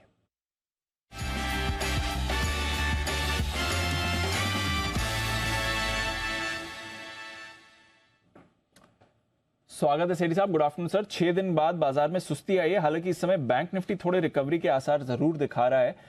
बताएं सर, क्या है आज का plan? Good evening Deepanshu, good evening Anil ji. बिल्कुल निफ्टी में एक करेक्शन है, जो ओवरनाइट जो डाउ में हमने एक बड़ी गिरावट देखी, वहां पे जो रीजनल बैंक्स में जो गिरावट आई है उसकी वजह से, तो उसके कारण से हम निफ्टी में जरूर गिरावट देख रहे हैं, but mid cap small cap में कहीं कोई रुकावट नहीं है और वहां पे तो एक जबरदस्त तेजी बनी हुई है। सब स्टॉक्स अच्छा कर रहे हैं, मतलब अच्छी क्वालिटी के स्टॉक्स। तो आज भी 2 स्टॉक्स है, दोनों कैश मार्केट के, जिनमें खरीदारी करने की सलाह। बताएं सर, पहला स्टॉक आज का। दीपांशु, आज का जो पहला स्टॉक है, मैं भी इस स्टॉक को पहली बार ही कवर कर रहा हूं। एक नया स्टॉक है, स्टॉक का नाम है काबरा एक्सट्रूशन टेक्निक, जो अभी 507 के लेवल पे ट्रेड करता है। पहले टारगेट देता हूं, शॉर्ट टर्म टारगेट है 550, स्टॉप लॉस रखना है 490 रुपए का। ये कंपनी वैसे तो प्लास्टिक एक्सट्रूजन मशीनरी की एक लीडिंग कंपनी है, जिसका 40% से ज्यादा का इस सेगमेंट में मार्केट शेयर है। और ये जो मशीनरीज है, ये प्लास्टिक पाइप्स और फिल्म्स बनाने में काम आती है, जो कि पैकेजिंग इंडस्ट्री, फिर infrastructure, construction industry, telecom industry, इन सब में काम आती है। कंपनी का 92 कंट्रीज में एक्सपोर्ट्स है और 30% रेवेन्यूज इनके एक्सपोर्ट से आते हैं और मार्की क्लाइंट लिस्ट है। बट जो असल में इस कंपनी में ग्रोथ देखी जा रही है, वो इनका एक नया बिजनेस है। इन्होंने लिथियम आयन बैटरी जो इलेक्ट्रिक व्हीकल्स में लगती है, उसके बैटरी पैक्स के कारोबार को शुरू किया। आज 1.5 साल हो गए। ब्रांड का नाम है बैट्रिक्स। बहुत ही जबरदस्त परफॉर्म कर रहा है ये सेगमेंट। एक टेक्निकल टाई अप भी है एक यूरोपियन कंपनी के साथ, और इस सेगमेंट में इन्होंने ऑलरेडी 15% का मार्केट शेयर गेन कर लिया है बैटरी पैक सेगमेंट में। और इलेक्ट्रिक 2 व्हीलर्स, इलेक्ट्रिक 3 व्हीलर्स, फिर लाइट कमर्शियल व्हीकल्स, सबको कैटर करती है। अब परफॉर्मेंस देखिए सेगमेंट का, तो FY22 पूरे साल भर में जहां इनका रेवेन्यू था 111 करोड़ का इस सेगमेंट का, तो इस साल के 9 महीने में ऑलरेडी वो 280 करोड़ का रेवेन्यू हो गया। 111 करोड़ की जगह 280 करोड़। और जो एबिटा 3.8 करोड़ था पिछले साल, वो 9 महीने में आया है 24.6 करोड़। तो इस तरह की दमदार ग्रोथ है। और दिसंबर क्वार्टर भी देखेंगे तो 37 करोड़ के रेवेन्यू से बढ़ के वो 120 करोड़ का रेवेन्यू इस सेगमेंट से ग्रोथ दर्ज करी है। बाकी जब से सरकार ने बैटरी स्वैपिंग पॉलिसी का अनाउंसमेंट किया, उसके बाद से बहुत ही दमदार परफॉर्मेंस रहा है। मुझे लगता है ये स्टॉक बहुत अच्छा करेगा। फंडामेंटल्स बहुत अच्छे हैं। डेट इक्विटी रेशियो 0.818 का है। I feel this stock would do well और यहाँ पे खरीदारी करने की सलाह। 550 का टारगेट है, 490 का स्टॉप लॉस। तो ये है आपके लिए काबरा एक्सट्रूजन, 550 का टारगेट, 490 का स्टॉप लॉस। स्टॉक में आपको बड़ी मूव आती हुई दिख सकती है। दूसरा स्टॉक कौन सा रहेगा सर? दूसरा स्टॉक एक इंफ्रा स्टॉक है दीपांशु, PNC इंफ्रा। ये भी एक जबरदस्त कंपनी है। पहले भाव इसका 286 का अभी चल रहा है, 286 या 288, 89 का भाव है। 310 के शॉर्ट टर्म टारगेट है और 275 का स्टॉप लॉस। ये कंपनी इंफ्रास्ट्रक्चर सेक्टर की दिग्गज कंपनी है, जो कि रोड्स, ब्रिजेस, हाईवेज, फिर even freight corridor, airport runways, power transmission lines और इवन वाटर सप्लाई और इरिगेशन प्रोजेक्ट्स, इस तरह के काम करती है। एक बहुत ही जबरदस्त 18,000 करोड़ की इनके पास ऑर्डर बुक है। और ये कंपनी अभी एक 100 के करीब जो NHAI के प्रोजेक्ट्स है, जिसकी टोटल ऑर्डर वैल्यू होगी करीबन 1 लाख करोड़, उसके लिए बिड कर रही है। तो वहां से भी कई सारे नए ऑर्डर्स मिलने के चांसेस है। एक बहुत ही जबरदस्त एग्जीक्यूशन कैपेबिलिटीज है। और जिस तरह से सरकार का फोकस है इंफ्रास्ट्रक्चर के ऊपर, ये सब इंफ्रास्ट्रक्चर कंपनियां अच्छा कर रही है। जैसे मैंने कई बार एक तो ITD सीमेंटेशन को कवर किया, NCC को कवर किया, वहां पे दमदार तेजी बनी है। और ये स्टॉक तो वैल्यूएशन के लिहाज से बहुत ही सस्ता है। मतलब आज 9, 9.5 के मल्टीपल पे स्टॉक ट्रेड करता है, जबकि सेक्टर का मल्टीपल है 35। फिर आपके रिटर्न रेशियोज बहुत अच्छे हैं, 17-18% के ROEs है। दिसंबर तिमाही भी बहुत अच्छी थी, 139 करोड़ का पैट था, जो पिछले साल दिसंबर तिमाही में सिर्फ 77 करोड़ का पैट था। और FIS DIS भी अच्छे खासे बुलिश लगते हैं, 39% की स्टेक ओन करते हैं, जिसमें सब नामी गिरामी नाम है, जैसे गोल्डमैन सैक्स है, HDFC, ICICI Pru, L&T, Kotak, Nippon, सब इसमें इन्वेस्टेड है। तो ऑल इन ऑल एक अच्छी क्वालिटी की कंपनी सस्ते वैल्यूएशन पे ट्रेड करती है। इंफ्रास्ट्रक्चर सेक्टर पे बुलिश हूँ, यहाँ पे खरीदारी करने की सलाह। Short term target 310, stop loss 275। Okay, तो यह है आपके लिए 2 बेहतरीन कैश कॉल सेठी साहब की तरफ से। काबरा एक्सट्रूजन और PNC इंफ्रा। काबरा 550 का टारगेट, PNC इंफ्रा 310 के टारगेट के लिए खरीदारी करें। शुक्रिया सर हमारे साथ जुड़ने के लिए और अपनी कॉल्स शेयर करने के लिए। आइए अब फोकस करते हैं कुछ बड़े नतीजे जो आने वाले हैं कल, और उसमें HDFC सबसे बड़ा नतीजा तो यही रहेगा। क्या है अनुमान बाजार का, क्या है नतीजे की एक्सपेक्टेशन, आइए जानते हैं वरुण के साथ। वरुण, स्टॉक भी रिकवर कर रहा है, इनफैक्ट बाजार की रिकवरी में योगदान HDFC का भी है, फ्लैट होकर डेज हाई पर ट्रेड कर रहा है। बताएं नंबर्स कैसे रहेंगे इसके?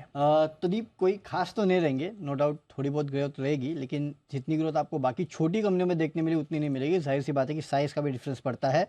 जो कंपनी ने पहले अपने क्वार्टरली अपडेट दिया था वो बता देता हूँ, जहाँ पे इन्होंने कहा था कि लोन ग्रोथ जो है करीब 11.5% के आसपास रही है। ग्रॉस डिविडेंड इनकम जो है 128 से बढ़ के 207 करोड़ के आसपास आई है, और FY23 में कुल जो लोन बेचे इस कंपनी ने उसमें करीब 30% के आसपास की बढ़ोतरी हुई है। इन फिगर्स को अगर आप डिकोड करें तो NII में करीब 9-9.25% के आसपास की बढ़ोतरी का अनुमान है।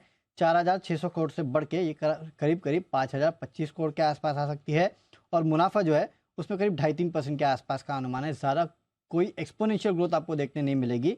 3,700 करोड़ से बढ़ के 3,785 करोड़ या ज़्यादा से ज़्यादा 3,800 करोड़ के आसपास के अनुमान जो है वो मैं देख रहा था।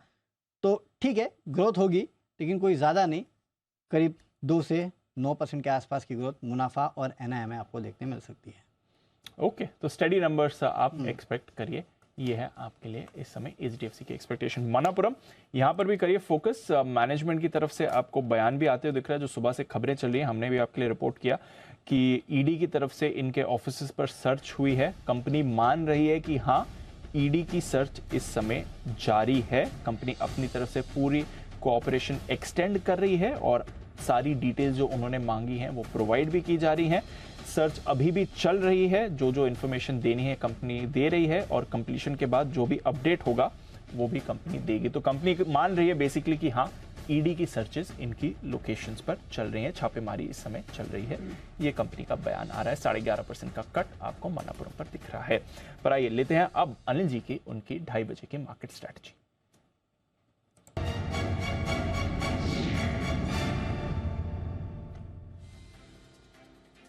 तो डाउ फ्यूचर्स थोड़ा संभले हुए हैं, 2 दिन में 400 पॉइंट की गिरावट के बाद इस समय 40 अंक ऊपर आपको डाउ फ्यूचर्स दिख रहा है। नैस्डैक फ्यूचर्स में भी मामूली सी खरीदारी आपको आती हुई दिख रही है। यूरोप आज पॉजिटिव है, 0.5% ऊपर आपको यूरोप दिख रहा है, कोई परेशानी वहां पर नहीं है। कच्चा तेल और फिसला है सर, जैसे हम बात कर रहे थे, 2% की गिरावट कच्चे तेल में है। रुपया 7 पैसे मजबूत है। एशिया आज जरूर कमजोर था, चीन और जापान तो बंद है, बट बाकी सारे एशिया के बाजार आपको आधे से 1% नीचे दिखे हैं। थोड़ा सुस्त माहौल है, बट ऐसी कोई बड़ी गिरावट नहीं है। बैंक निफ्टी डेज हाई पर आ गया, सिर्फ 25 पॉइंट नीचे इस समय, निफ्टी भी सिर्फ 50 पॉइंट नीचे। सर, रिकवरी के मूड में हमारा बाजार दिख रहा है। रिकवरी अच्छी है और बढ़िया है। फर्स्ट टाइम आज पूरे दिन भर में ढंग की रिकवरी आती हुई दिखी। फर्स्ट टाइम पूरे दिन भर में ढीला रहने के बाद अब जाकर मार्केट आखिरी 1 घंटे में रिकवर होता दिख रहा है। दीप, 2-3 लेवल से इंपॉर्टेंट बता दूं। जी सर। 18,000 मजबूत सपोर्ट है, 1,35,00,000 शेयर आपके पुट में खड़े हैं, इसके नीचे क्लोज नहीं होगा, तो कम से कम क्लोजिंग बेसिस पे पहला इंपॉर्टेंट सपोर्ट लेवल है उसको बचा पाएंगे। ऊपर 18,200 पार नहीं होगा, आप कितना भी जोर लगा लें। 2.25 करोड़ शेयर कॉल राइटर्स वहां खड़े हैं, तो वो आपके लिए ऊपर गिरेगा। बीच का जो लेवल है जहां पे आप अभी खड़े हैं 18,100, बस यही लड़ाई है। 1,30,00,000 शेयर पुट में है, 1,60,00,000 शेयर कॉल्स में है, और लगभग दोनों जगह 18,100 पर। सो अब बचे हुए समय में आप अगर 18,113 का आज का हाई था, जहां तक मुझे याद है, सुबह जो देखा था, हाँ 18,116 का, अगर 18,125 के ऊपर निकलकर आप टिक जाते हैं 3 बजे के पहले, तो फिर आप बढ़िया शॉर्ट कवरिंग दिखा के हरे निशान में भी बंद होने की कोशिश कर सकते हैं। अच्छा, हाँ, लेकिन अदरवाइज जो डेटा बता रहे हैं कहीं कहीं 18,100 के आसपास, 18,075, 18,100 के आसपास क्लोजिंग की कोशिश निफ्टी की हो सकती है, क्योंकि डाउ फ्यूचर से कोई खास ऐसा बड़ा सपोर्ट नहीं है, 40 ही पॉइंट ऊपर है। प्लस आज अभी आप डाउ फ्यूचर पे भरोसा भी मत करो, नहीं कर सकते। डाउ आज शाम को 500 ऊपर होगा, 500 नीचे होगा या फ्लैट रहेगा, अब कहना मुश्किल है, क्योंकि फेड की मीटिंग है। सो आई थिंक हमें अपने ट्रेड्स पे, अपने डेटा पर ट्रेड करना है, और डेटा ये बता रहे हैं 18,100 के आसपास रहना चाहिए। अगर 3 बजे के पहले 18,125 के पार निकल कर टिक गया तो बढ़िया शॉर्ट कवरिंग आपको और ऊपर ले जाएगी, नहीं तो आप यहीं के यहीं थोड़ा सा ऊपर नीचे में बंद हो जाएंगे। या बात होगी आपकी निफ्टी की। बैंक निफ्टी कंपैरेटिवली जितना कमजोर हो सकता था वैसा हुआ नहीं, ठीक है।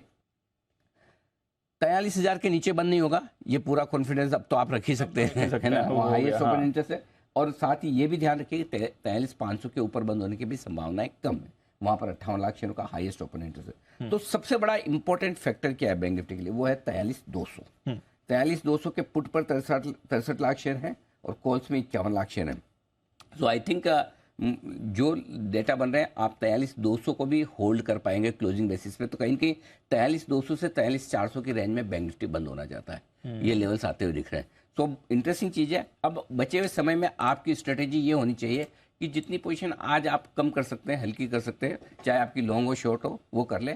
कल के लिए फ्रेश आप खाली रहे और मार्केट का मूड माहौल, चाहे अगर डाउ अच्छा हो जाए तो जोर से ले लीजिए, खराब हो जाए तो नीचे लेने का मौका मिलेगा, जगह रखिए। हाँ, अगर अभी की जो रेंज है उस हिसाब से कहाँ तक नीचे में 17,900 के आसपास तक की जगह बनेगी जी, यहाँ से 200 पॉइंट नीचे, ऊपर में 18,250 18,300, इसके ऊपर आप नहीं भागेंगे। सो 200 पॉइंट का मूव किसी भी एक तरफ आ सकता है, उस लिहाज से अपनी पोजीशनिंग कर ले, तैयार है। हाँ, कि उससे बड़ा मूव आए तो आपको हेजिंग करनी। 200 पॉइंट तक की मूव की आप 1% की मूव की आप हेजिंग करके चले। सेम वे बैंक निफ्टी 43,000 43,600 ये आपकी रेंज है। इसके पार अगर आपको बड़े मूव का डर है तो वो हेजिंग करें। ये डेटा आपको एकदम क्लियर कट बता रहे हैं। गॉट इट सर, ठीक है।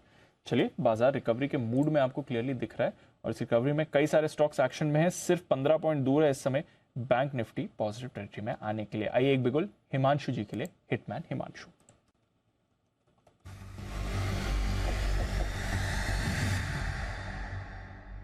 बताएं हिमांशु जी।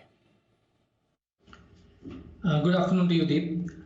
दीप, डिफेंस स्टॉक्स में खरीदारी क्लियर कट देखने को मिल रही है और यहाँ पर हमने देखा कि BEL यानी कि भारत इलेक्ट्रॉनिक्स, ये एक ऐसा स्टॉक रहा है जो काफी समय से एक अपनी डिसेंट करेक्शन में था। ऑफ लेट पिछले 2-3 सेशंस में यहाँ पर एक रिलेटिव स्ट्रेंथ देखने को मिल रही है और 103 104 एक ऐसा सप्लाई जोन था जहां से ये स्टॉक मल्टीपल टाइम्स पिछली काफी रिकवरीज में स्विंग लोज देखने, स्विंग फेलियर्स यहाँ पर देखने को मिल रहे थे, यहाँ से एक रिवर्सल देखने को मिलता था। आज के सेशन में कल का जो ये ब्रेकआउट था उसको एक्सटेंड करता हुआ ये स्टॉक नजर आ रहा है और मुझे लगता है कि ये स्टॉक यहाँ से एक अच्छी तेजी दिखा सकता है, तो इसको BTST करके चलने की सलाह है। फ्यूचर्स में 110-112 रुपए तक के टारगेट्स के लिए 104 के स्टॉप लॉस के साथ BEL में खरीदारी करके चलने की सलाह है। ओके, तो ये है आपके लिए BEL, आपके लिए खरीदारी करने की राय हिमांशु जी की तरफ से। हिमांशु जी, क्लोजिंग शो का पहला वाला ये ना बिल्कुल जी नहीं, मेरी कमेंट्री का इंतजार कर रहे थे कि एक बार मैं बोल दूं उसके बाद आप क्या कुछ, अगर ऐसा था मुझे पहले बोलते, मैं 2:15 बजे 2:20 2:25 जल्दी कर देता। अनिल जी, एक्चुअली आज मार्केट में ना कैश स्टॉक्स में ज्यादा मूव है, ब्रेकआउट है और उनमें मूव ऑलरेडी आ चुका है 4-6% का, तो यहाँ पर रिस्क रिवॉर्ड मैच नहीं हो रहा है थोड़ा। एनीवे, तो ये है आपके लिए पूरा का पूरा एक्शन BEL का। आइए कुणाल जी और राकेश जी की तरफ से चार्ट कॉर्नर का बिल्कुल।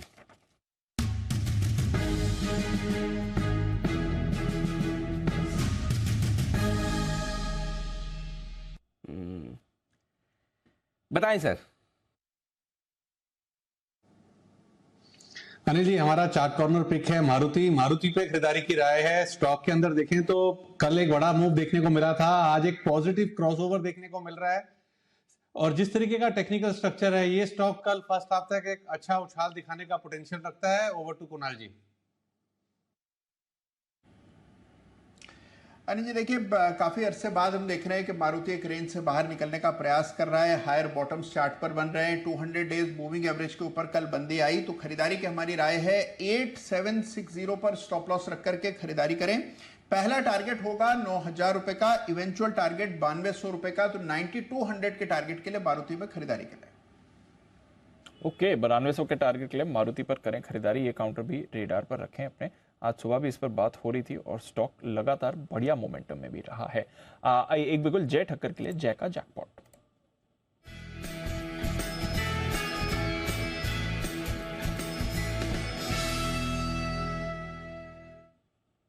बताया जाए।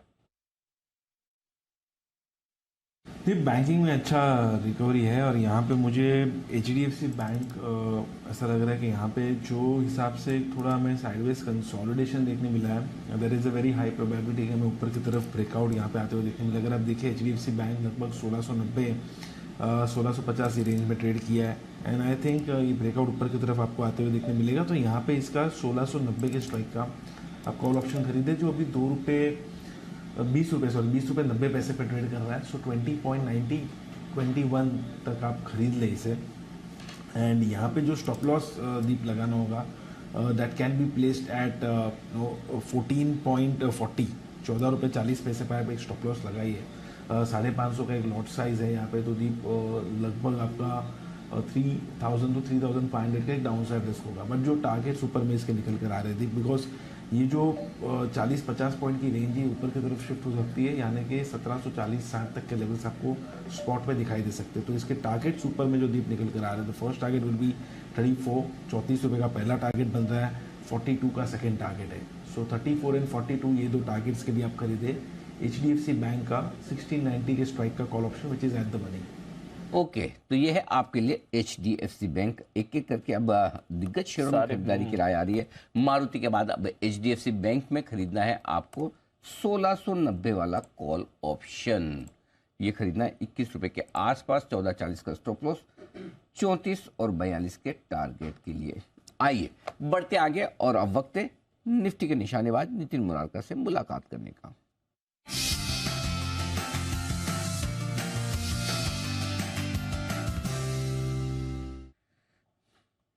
बताएं नितिन जी। अनिल जी, यहाँ पे 18,050 की हम कॉल ऑप्शन लेंगे जो 74 में मिल रही है, 73, 74, 18,050 की कॉल ऑप्शन।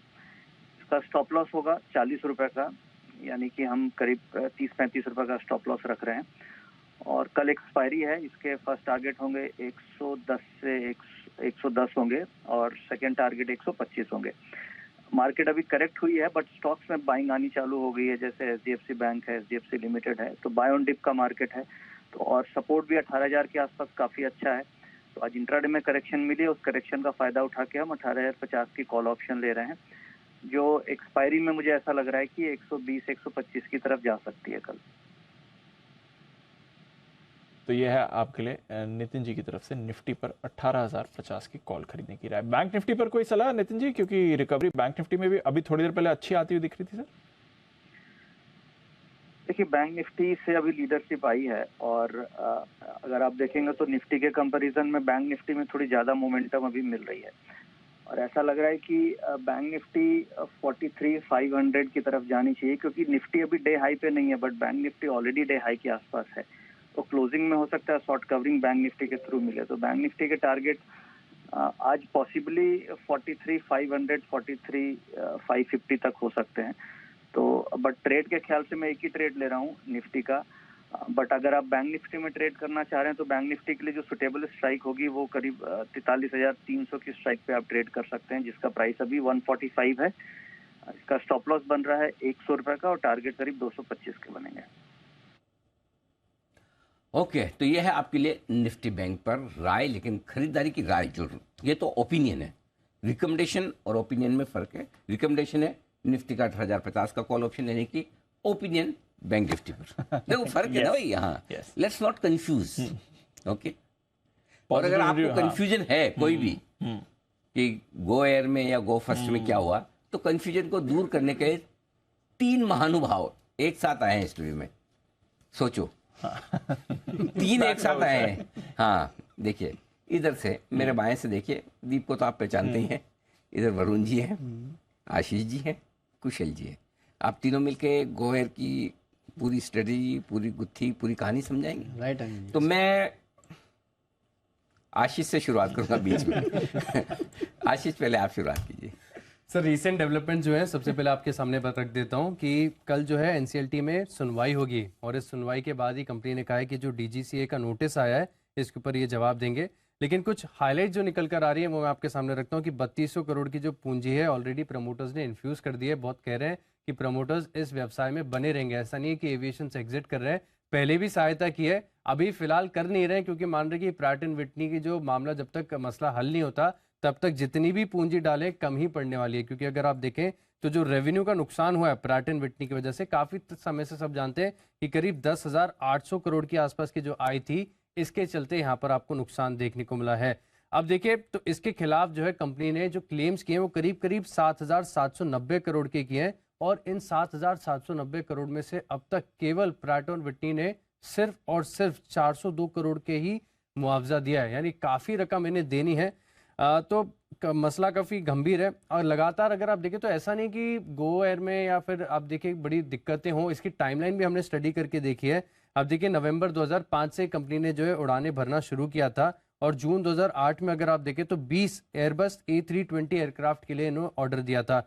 इसके बाद अगर आप देखें तो 2015 से इन्होंने IPO की प्लानिंग शुरू कर दी। हालांकि इसमें और DRHP फाइल करने में काफ़ी समय लगा, लेकिन 2015 में अगर आप देखें तो प्लानिंग इसकी शुरू कर दी गई थी। 2018 में अंतर्राष्ट्रीय उड़ानें शुरू हुई हैं। साथ में अगर आप देखें तो फिर इन्होंने थोड़ी सी अपनी स्ट्रैटेजी को भी बदला। पहले आप देखें गो एयर नाम था, यहाँ पर इकोनॉमी क्लास पर ज़्यादा फोकस था। फिलहाल अगर आप देखें तो प्रीमियम पर फोकस, गो फर्स्ट इसका नाम बदल कर दिया। और दिसंबर 2019 में अगर आप देखें तो जिसकी वजह से इन्हें सबसे ज़्यादा दिक्कत हुई, यानी A320 नियो, इसके लिए भारत के एविएशन इतिहास में 2019 की बात बता रहा हूँ, सबसे बड़ा ऑर्डर इन्होंने दिया था करीब 144 एयरक्राफ्ट का। इसके बाद अगर आप देखें तो मई 2021 में सेबी के साथ इन्होंने DRHP फाइल किया और अगस्त 2022 में, क्योंकि इसमें सेबी की तरफ से भी कुछ ऑब्जेक्शंस निकले थे, कुछ चीज़ें ठीक करनी थी, तो ये एक्सपायर हो गया। और फिर कल बड़ी हेडलाइन की यहाँ पर अगर आप देखें तो इन्होंने रेजोल्यूशन प्रोसेस के लिए IBC में अर्जी दाखिल की है।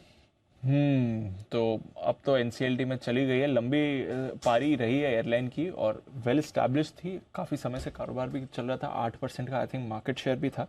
बट अब परेशानी आई, और परेशानी एयरलाइन के लिए नहीं है, परेशानी उन लेंडर्स के लिए, लेनदारों के लिए भी है जिन्होंने कर्ज दिया। तो बैंक्स की क्या सिचुएशन है एयरलाइंस को कर्ज को देकर, आइए ये वरुण से एक बार समझा जाए। वरुण बताइए। तो दीप, अगर आप देखेंगे तो कुल कर्ज इस कंपनी पे है ना, वो करीब 11,500 करोड़ के आसपास का है। अब इस 11,500 करोड़ प्रिसाइसली कहो तो 11,460 करोड़ के आसपास का है।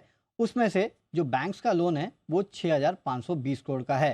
तो बाकी क्या है, बाकी बेसिकली इन्होंने जो वेंडर्स को पेमेंट करने हैं वो है। इसके अलावा एयरक्राफ्ट लीजिंग कंपनी से इन्होंने जो पैसे लिए हैं या फिर जो पैसा बकाया है वो है। तो ये सब मिला के अगर आप देखेंगे तो 11,500 करोड़ के आसपास आ जाता है, और बैंक्स का 6,500 करोड़ है। इनफैक्ट पिछले कुछ समय से खबरें ऐसी है कि इन्होंने अपने जो वेंडर पेमेंट करने थे 1,200 करोड़ के, वो नहीं किए हैं। करीब 2,600 करोड़ के आसपास के एयरक्राफ्ट लीजिंग कंपनी को इन्होंने को पैसे देने थे, वो भी ये नहीं दे पाए हैं। और इनफैक्ट सरकार से इन्होंने जो emergency credit line guarantee scheme है उसके तहत 600 करोड़ के आसपास जो है वो फंड भी जुटाए थे। और जैसे कि आशीष ने भी आपको बताया कि वाडिया ग्रुप जो है 3,000 करोड़ के आसपास का कैपिटल जो है ये कंपनी में डाल चुका है। लेकिन अगर आप देखेंगे तो कंपनी की कैश फ्लोज की हालत खराब है। FY20 से लगातार जो है कंपनी घाटे में थी। बैंक्स का जो 6,500 करोड़ के आसपास का एक्सपोजर है उसमें सबसे बड़ा एक्सपोजर बैंक ऑफ बड़ौदा और सेंट्रल बैंक का है। दोनों का अगर आप देखेंगे तो करीब 1,400 करोड़ के आसपास का एक्सपोजर है। तीसरा बैंक जो है वो डॉयशे बैंक है, करीब 1,300 करोड़ के आसपास का एक्सपोजर इनका है। IDBI बैंक और एक्सिस बैंक तो 30 से 40 करोड़ के आसपास के एक्सपोजर वाले हैं। अब ये खबर के बाद सारे बैंक्स में गिरावट आई, क्योंकि अगर ये पैसा नहीं दे पाए तो जाहिर सी बात है NPAs हो जाएंगे। अब बैंक ऑफ बड़ौदा के लिए अगर ये NPA हुए तो भी कुल इनके कॉर्पोरेट लोन्स अगर आप देखेंगे तो उसमें करीब वो 3,30,000 करोड़ के आसपास का है। पिछले बार अगर आप देखेंगे तो उसमें से 1,400 करोड़ महज 0.4% के आसपास निकल के आता है, और कुल लोन बुक देखेंगे तो उसमें तो महज 0.2% के आसपास निकल के आता है। तो अमाउंट काफ़ी छोटा है, बट नो डाउट NPA तो NPA होता है, जेब से पैसे निकल जाएंगे। हाँ, लेकिन सेंट्रल बैंक को अगर आप देखेंगे तो इनके लिए दिक्कतें थोड़ी बड़ी हो सकती है, क्योंकि कुल लोन बुक अगर इनके देखें तो करीब 73-74 करोड़ के आसपास की है, 1,000 करोड़ की बात कर रहा हूँ मैं, और उसमें से 1,400 करोड़ जो है वो एक्सपोजर इनका है। यानी कि करीब 1.9% के आसपास की ओवरऑल बुक जो है उसका एक्सपोजर इनका सेंट्रल बैंक में है। और अगर आप देखें तो पिछले कुछ समय से सेंट्रल बैंक जो है वो अपने ओवरऑल कॉर्पोरेट लोन्स जो है उसमें NPAs को घटाते जा रहा था, और अगर ये जुड़ जाए तो उनके लिए थोड़ी दिक्कत की बात हो सकती है। इसके लिए आपने देखा इस खबर के बाद सेंट्रल बैंक में आपको ज़्यादा रिएक्शन देखने मिला। Bank of Baroda no doubt reaction आया, लेकिन उसके बाद थोड़ी उबरने की कोशिश इन्होंने ज़रूर की है। नो डाउट NPAs होंगे तो बुक्स पे इम्पैक्ट होगा, लेकिन हाँ बैंक ऑफ बड़ौदा के लिए थोड़ा कम है, और एक्सिस के लिए तो इतने तो वो अपने एम्प्लॉयज में बांट देते होंगे 30-40 करोड़। सैलरी बोल रहा हूँ। ऐसे grass is always greener other side. यहाँ के एम्प्लॉयज को लगता है एक्सिस के एम्प्लॉयज को बांट देंगे, उनके एम्प्लॉयज को भी पूछ के देखो कभी। नहीं, ऐसे बोलने में बड़ा इजी लगता है। आएंगे एक्सिस वाले आएंगे तब पूछेंगे कि वरुण का सोचना कितना सही है। आइए, लेकिन किसी का नुकसान तो किसी का फायदा। क्या वाकई में गो एयर या गो फर्स्ट के जमीन पर आ जाने का फायदा कुछ और एयरलाइंस कंपनियों को मिलेगा क्या? ये जरा जानने की कोशिश करते हैं। कुशल बताइए, हाँ तो कितना? सर सिग्निफिकेंट है, क्योंकि यहाँ पर एक्सपेक्टेशंस यही है कि जो बैंक ऑफ अमेरिका मानकर चल रहे हैं कि यहाँ पर 9% तक का डोमेस्टिक सप्लाई जो है कम होता हुआ नजर आएगा। और ऑब्वियसली 9% काफ़ी सिग्निफिकेंट होता है, क्योंकि ऑलरेडी अगर आप मार्केट लीडरशिप वाइज देखेंगे तो 56-57% market share domestic air traffic में इंडिगो का ऑलरेडी है। पर साथ साथ आपको ये भी ध्यान रखना है कि यहाँ पर जिस तरह से सप्लाई कम होती हुई दिखेगी, उसी वजह से आपको यहाँ पर कर्ज भी माफ़ कीजिएगा, यहाँ पर जो एयर फेयर है वो भी इंक्रीज होता हुआ नजर आएगा। तो एयर फेयर से रियलाइजेशन से एक तो बढ़ेंगी, और साथ ही जिस तरह से सप्लाई कम हुई है तो जिस भी कंपनी के पास बड़ी फ्लीट साइज है, इनफैक्ट इंडिगो की मैं आपको बता दूं 300 से ज़्यादा इनकी सबसे बड़ी भारत में फ्लीट साइज है अभी, और उसके पीछे एयर इंडिया अगर आप कंबाइंड लेवल पर देखेंगे तो करीबन 200 से 250 उनकी भी फ्लीट साइज है। तो रिलेटिवली यहाँ पर आउट परफॉर्मेंस इंडिगो की साफ तौर पर नजर आ सकती है, क्योंकि आप देखिए कि यहाँ पर यूटिलाइजेशन जो है इनकी फ्लीट्स की वो बढ़ती हुई दिखेगी। यही नहीं, अगर आप देखें तो यहाँ पर प्राट एंड विटनी की जो इंजन सप्लाई न होने से गो फर्स्ट को नुकसान होता हुआ नजर आया, वो भी मैं आपको बता देता हूँ। एक पैटर्न मैंने देखा था, दिसंबर 2019 में 7% इनकी एयरक्राफ्ट ग्राउंड हुए थे, दिसंबर 2020 में 31%, दिसंबर 2022 में 50%, और इसी वजह से इनका जो मार्केट शेयर है करीबन 9% था, वो घटते घटते अगर आप मार्च में देखेंगे तो यहाँ पर इनका मार्केट शेयर अब करीबन 6.9% तक का होता हुआ दिख रहा है। तो क्लियर कट जैसे जैसे फ्लाइट्स इनके ग्राउंड होती हुई जा रही थी, इनका मार्केट शेयर ये लूज आउट करते हुए जा रहे थे।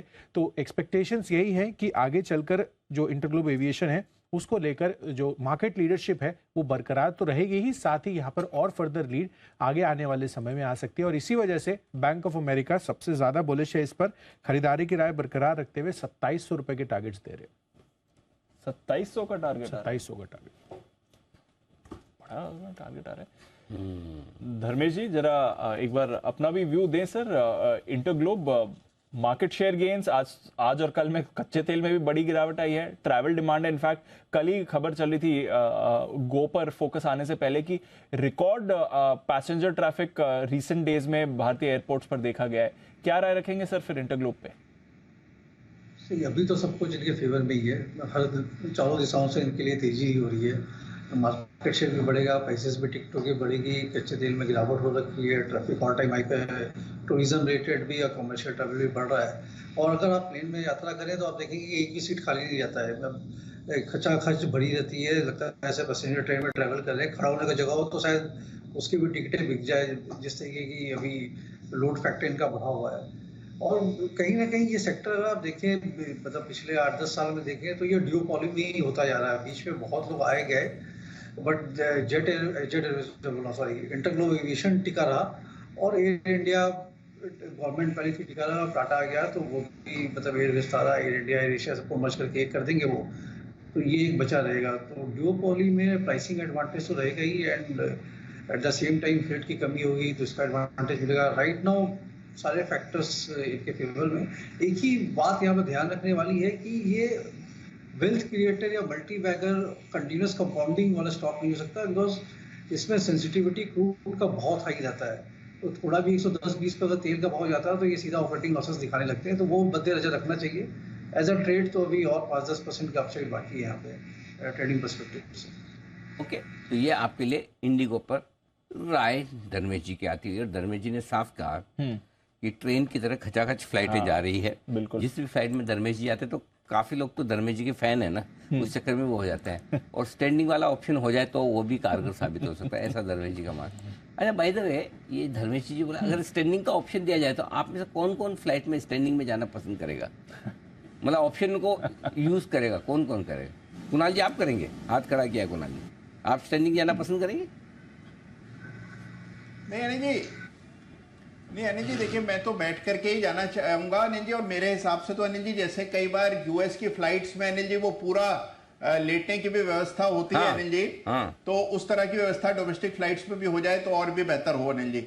तो स्लीपर भी होना चाहिए अनिल जी, मेरा तो ये कहना है। लेकिन अनिल जी देखिए एक चीज मैं इस पर कहना चाहूंगा, ये जो अनिल जी अभी गो एयर का मामला हुआ, इसमें अनिल जी जो जिन लोगों ने भी फ्लाइट्स बुक करा रखी थी अपनी, और क्योंकि बहुत सारी फ्लाइटें रद्द हुई हैं, बड़ी परेशानी हो रही है अनिल जी लोगों को। और दिल्ली से मुंबई का जो फेयर है वो मुझे पता लगा है कि 20-25 हजार रुपए सिंगल वे हो गया है, वो एयर के फ्लाइट्स कैंसिल हो जाने के बाद तो बड़ी असुविधा लोगों को ये नहीं। ये बात सही है। बिल्कुल, एक तो फ्लाइट्स बाकी सब उस पैक हो रही है, उनकी बंद होने की वजह से किराया भी सही कर रहे हैं 20-25 हज़ार का। मेरा इरादा भी था एक्चुअली, मैं आज शाम को पार्टी रख रहा था। अच्छा। हाँ, तो मैंने सोचा भी कुणाल जी, राकेश जी को, हिमांशु जी को, सबको दिल्ली से बुलाऊं। तो मैंने कहा जाने दो, 25,000 ये आने के देंगे, 25,000 जाने के देंगे, उसके बजाय वही खा लेंगे। वही पार्टी, तो आप लोग वही कर लीजिएगा सर पार्टी। अच्छा, जय भी आपको कुछ कहना चाहते हैं जी? जय। अनिल जी, ये स्टैंडिंग ऑप्शन का जो एक ऑप्शन था अनिल जी, वो तो पता नहीं मुझे, बट ये 25,000 30,000 जो अभी कुणाल जी ने बताया टिकट फेयर हो जाता है अनिल जी, तो एक ऑप्शन जरूर होना चाहिए। हमने अगर समझो ये टिकट ली है 2-3 हज़ार रुपए में, और वो 25,000 हो गई, तो मैं बेच पाऊँ किसी को, तो मैं जाऊँ नहीं दिल्ली से मुंबई या मुंबई से दिल्ली, ऐसा कुछ ऑप्शन हो तो ऐसे ही थोड़ी सारे गुजराती देश भर में बिजनेस कर रहे हैं, दुनिया भर में। वाह वाह वाह, क्या मतलब आइडिया है, खतरनाक। यहाँ भी ट्रेडिंग। गजब, मतलब इधर भी सस्ती टिकट। अरे भाई, दूसरों को भी कोई बिजनेस करने के लिए छोड़ो जी। कुणाल जी। अनिल जी देखिए, जब तक खरीद रहे हैं तब तक तो ठीक है अनिल जी, कहीं शॉर्ट ना कर दें अनिल जी। अगर 25,000 के भाव है, शॉर्ट कर दें, फिर वो दाम नीचे घट जाए। बोले 25,000 वाली टिकट शॉर्ट 7 दिन बाद काटेंगे, नहीं लेंगे। जी बंसल जी की विशेष टिप्पणी। जी बंसल जी बताएं सर। नहीं अनिल जी, आप पार्टी करें, हम तो अनिल जी भाई रोड आ जाएंगे। मतलब कि ड्राइवर पर समय इतना इंश्योर करना है कि कुणाल जी गाड़ी ना चलाएं, समय से पहुंच जाएंगे अनिल जी। कुणाल जी चलाएंगे, अगले साल की पार्टी में पहुंचेंगे, इस साल के इनविटेशन में। वैसे ये पार्टी वाला आइडिया मैं वापस लेता हूँ, हाँ, क्योंकि ये बैकफायर कर रहा है मुझे लग रहा है। हाँ, क्योंकि सेठी साहब ने कहा बॉम्बे वाले तो तैयार है, हमें दे दो मुंबई वाले, दिल्ली वाले नहीं, ड्राइविंग डिस्टेंस वाले नहीं। लेकिन सेठी साहब, this was exclusively for Delhi experts. Okay, चलिए आइए बढ़ते आगे, और बिगुल की तैयारी हिमांशु जी के लिए।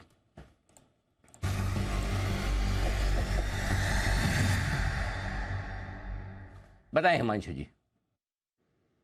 अनिल जी, एमसीएक्स के चार्ट में एक वीकनेस बनती हुई नजर आई है पिछले कुछ दिनों से, और आज वो वीकनेस जो है वो फर्दर एक्सटेंड होती हुई नजर आ रही है। मुझे लगता है कि यहाँ पर इस चार्ट में, इस स्टॉक में थोड़े से और लोअर लेवल्स देखने को मिल सकते हैं। 1378 1380 के आसपास के फ्यूचर्स में लेवल्स हैं। 1396 1396 का स्टॉप लॉस, 1360 और 1348 ये तो टारगेट्स मेरा ऐसा मानना है कि एमसीएक्स में कल तक देखने को मिल सकते हैं। वीक सेटअप है, राउंडिंग टॉप फॉर्मेशन बनते नजर आए हैं, लोअर हाईज और लोअर लोज का सीक्वेंस है। मेरा मानना है कि स्टॉक में गिरावट बढ़ती हुई नजर आ सकती है। ओके, ये है आपके लिए एमसीएक्स पर गिरावट बढ़ने के आसार, बेचने की राय, शॉर्ट करने की राय हिमांशु जी की तरफ से आती आपके लिए एमसीएक्स में। ओके, आज सुमित जी के शॉर्ट को नहीं आया, एक यूपीएल आया। मैं सुमित जी आज बड़े शांत, सुमित जी शांत होने की खास वजह? अनिल जी, मूवमेंट ढूंढने की कोशिश कर रहा हूँ, स्टॉक पे मूवमेंट पकड़ में नहीं आ रहा है कोई भी। अच्छा, ओके। हाँ। कोई हेल्प चाहिए? अनिल जी, बाकी सब भी एकदम शांति बैठे हैं। अच्छा, ओके, तो आपने ट्राई करके देख लिया, मतलब बोलेंगे कोई दूसरा काम करे तो मैं भी करूं। नहीं तो मैं तो वैसे भी सबसे छोटा हूं, मेरा तो नंबर बाद में आता है काम करने में। आइए, आपको इंस्पायर करने के लिए जय ने कहा कि मैं आगे बढ़ता हूं बिगुल बजाने के लिए। जय का जैकपॉट।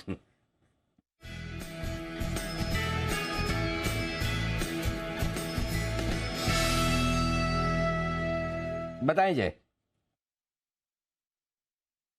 जी, आज सारी टायर स्टॉक्स में एक अच्छा मोमेंटम बना हुआ है। अगर आप देखें तो चाहे वो एफएनओ नॉन एफएनओ स्पेस हो, इसमें एक अच्छा मोमेंटम देखने मिला है। जी, सीएट टायर्स में एक अच्छा ब्रेकआउट आज कंफर्म हुआ है। वॉल्यूम्स अगर आप देखें जी, लास्ट 3 दिनों में बहुत ही जबरदस्त वॉल्यूम्स हो रहा है। 1630-32 के आसपास ये स्टॉक ट्रेड कर रहा है। अभी इसको खरीदने की सलाह है।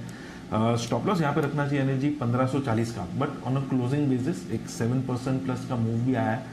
थोड़ा दूर है stop loss, but on a closing basis रखना चाहिए। आई डोंट थिंक अभी वो 1540 के नीचे बंद आना चाहिए। एंड टारगेट्स ऊपर में निकल कर आ रहे हैं। तो फर्स्ट टारगेट विल बी 1810 का टारगेट रहेगा पहला, और दूसरा अनिल जी पोजिशनल टारगेट बनता है 1930 का। सो 1810 एंड 1930 ये 2 पोजिशनल टारगेट्स के लिए खरीदना है सीएट टायर्स। ओहो, बहुत बड़े टारगेट, 1810 1930 सीएट में खरीदारी की राय जय की तरफ से। आइए, टायर स्टॉक्स में सर है ना, एमआरएफ के रिजल्ट के बाद आया ना एक्शन पूरा का पूरा। एमआरएफ ने जो कमाल किया है जबरदस्त आता हुआ दिख रहा है। आइए, स्लीपिंग जाइंट ने अच्छी परफॉर्मेंस हाँ, आपको ये दिखा इसको दी। तो मतलब मतलब वो एमआरएफ कैसा हो गया, मतलब जो अब आपको तो बारात का ज्यादा एक्सपीरियंस नहीं है, अच्छा आशीष को भी नहीं है, ओके, अच्छा गए तो होंगे ना बारात में, गए हैं, डांस वांस तो किया होगा।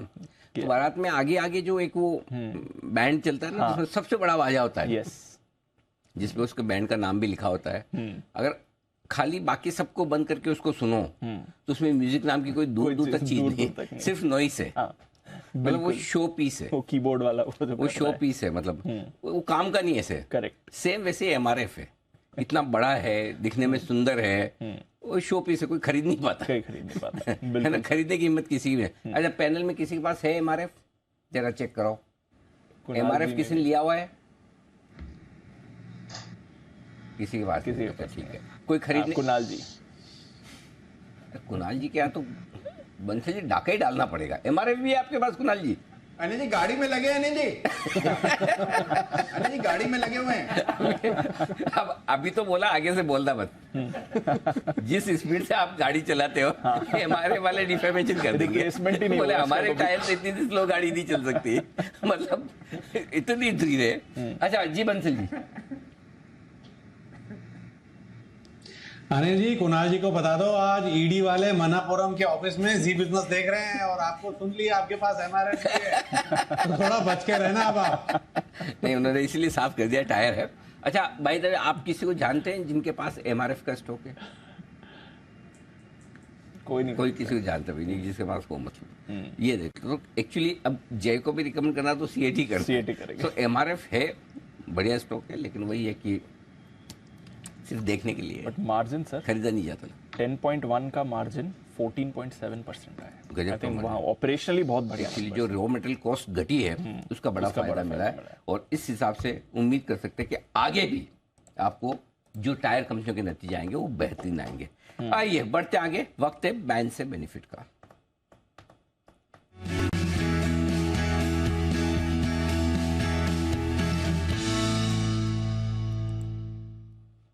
आशीष हमारे साथ तैयार, आशीष बताइए। सर सीरीज का पहला बैन से बेनिफिट है, तो कोई स्टॉक है नहीं अभी हमारे पास, बैन में तो बाहर निकलने का सवाल ही नहीं है, लेकिन एक स्टॉक है, थोड़ा सा एक्सपेक्टेड ही था, लेकिन काफी पोजीशंस बढ़ी यहाँ पर। मनोपुरम है, खबर भी आई है इसके बाद, दिखे कल बता रहा हूँ सिर्फ 47% थी मार्केट वाइड पोजीशन लिमिट, अब बढ़कर होगी 131%। मुझे याद नहीं आता कि आखिरी बार मनोपुरम को कब मैंने बैन में देखा, तो वो भी इतनी बड़ी पोजीशंस के साथ 95% के आंकड़े को काफी ज्यादा क्रॉस कर दिया है। सर ये स्टॉक बैन में आएगा। इसका तो बनता है ना, आज तो बनता है, आज तो बनता है ना, आज तो दिन है इसका। ठीक है, ओके, चलिए, हमारे सारे एक्सपर्ट्स वाली कुछ भी बोले, लेकिन हमारे एक दर्शक है राजीव इस्सर साहब, उन्होंने मैसेज किया कि मेरे पास एमआरएफ पड़े हैं। हाँ, और उनके पास एमआरएफ पड़े हैं 85 के। अच्छा हाँ, मैं बोला 845 के भाव के, मैं भी एक 85,000 के भाव के 6 शेयर पड़े। वेरी गुड, बहुत बढ़िया, मुनाफे में बैठे, मुनाफे में, लेकिन भले 6 शेयर भी है, लेकिन 6 शेयर भी बड़ी बात है भाई, 10%। वेरी नाइस, तो कम से कम 6 शेयर लेके बैठे हैं राजीव साहब, चलो बढ़िया, कोई तो है जो क्वालिटी स्टॉक भी खरीदता है। एक और का मैसेज है राम सिंह साहब, ओहो 1998 में खरीदे उन्होंने, वाह, 10 शेयर खरीदे 3,000 रुपये के भाव से, क्या बात। राम सिंह हैं, इनका मैसेज है, इन्होंने भी खरीदे, गजब, क्या बात है। कुछ कुछ लोग हैं जिन्होंने काफ़ी बढ़िया स्टॉक्स अच्छे भाव पे खरीदे हैं, वंडरफुल। इसने कभी आई थिंक स्टॉक स्प्लिट नहीं किया है ना, हमारा स्टॉक स्प्लिट बोनस इसका कॉर्पोरेट एक्शन वैसे हिस्ट्री ढूंढ लेते हैं, बट हाँ। अब मैं ट्वीट पढ़ रहा हूँ तो एक ट्वीट और पढ़ देता हूँ कि एक बन्नू जोशी साहब हैं, उन्होंने ट्वीट डाला कि मेरा दिन बड़ा खराब रहा आज। क्या हो गया? उनका मतलब, मेरा नहीं उनका। तो बोले लेकिन जो अभी आपकी हमने डिस्कशन बैंड बाजा बारात वाली सुनी, बोले कि मूड अच्छा हो गया, फीलिंग बेटर, चलो बढ़िया, किसी का पैसा बन रहा है, किसी का मूड अच्छा हो रहा है, चले अच्छी बात है। ओके, बट टायर स्टॉक्स पर रखनी है आपको नजर। एमआरएफ लीडरशिप दिखा रहा है, बट अपोलो टायर्स भी 2.5% ऊपर है। सीएट की बात हो रही थी, जेके टायर्स भी नजर रख लिए, गुडियर हैं, इस सारे टायर स्टॉक्स पर आपको जबरदस्त एक्शन आते हुए दिख रहा है।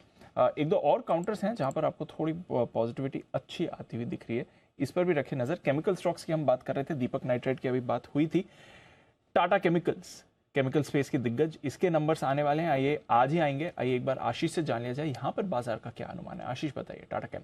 दीपांशु, एस्टिमेट तो ये है कि नतीजे आपको अच्छे देखने को मिलेंगे, खासतौर पर अगर आप देखें तो ऑपरेशनल फ्रंट पर बढ़िया नंबर्स, यानी कामकाजी मुनाफा जो है पिछले साल यहाँ पर 658 करोड़ था, इस बार बाजार एस्टिमेट लगाकर चल रहा है कि आंकड़ा आपको करीब 940-950 करोड़ के आसपास देखने को मिल सकता है, यानी पिछले साल के मुकाबले 43% की ग्रोथ यहाँ पर देखने को मिलेगी। जो मार्जिन पिछले साल 19% थे, इसमें फर्दर इंप्रूवमेंट आएगा और 21.5-22% के एस्टिमेट जो है वो ब्रोकर्स लगाकर चल रहे हैं। लेकिन मुनाफे का जो है यहाँ पर थोड़ी सी आपको गिरावट हल्की सी देखने को मिल सकती है, क्योंकि एक तो बेस काफ़ी ऊंचा था और दूसरी बात है कि अदर इनकम इनकी घटेगी, टैक्स खर्च बढ़ता हुआ नजर आ सकता है। इसके चलते एस्टिमेट्स ये बता रहे हैं ओवरऑल की 3% की गिरावट यहाँ पर देखने को मिल सकती है।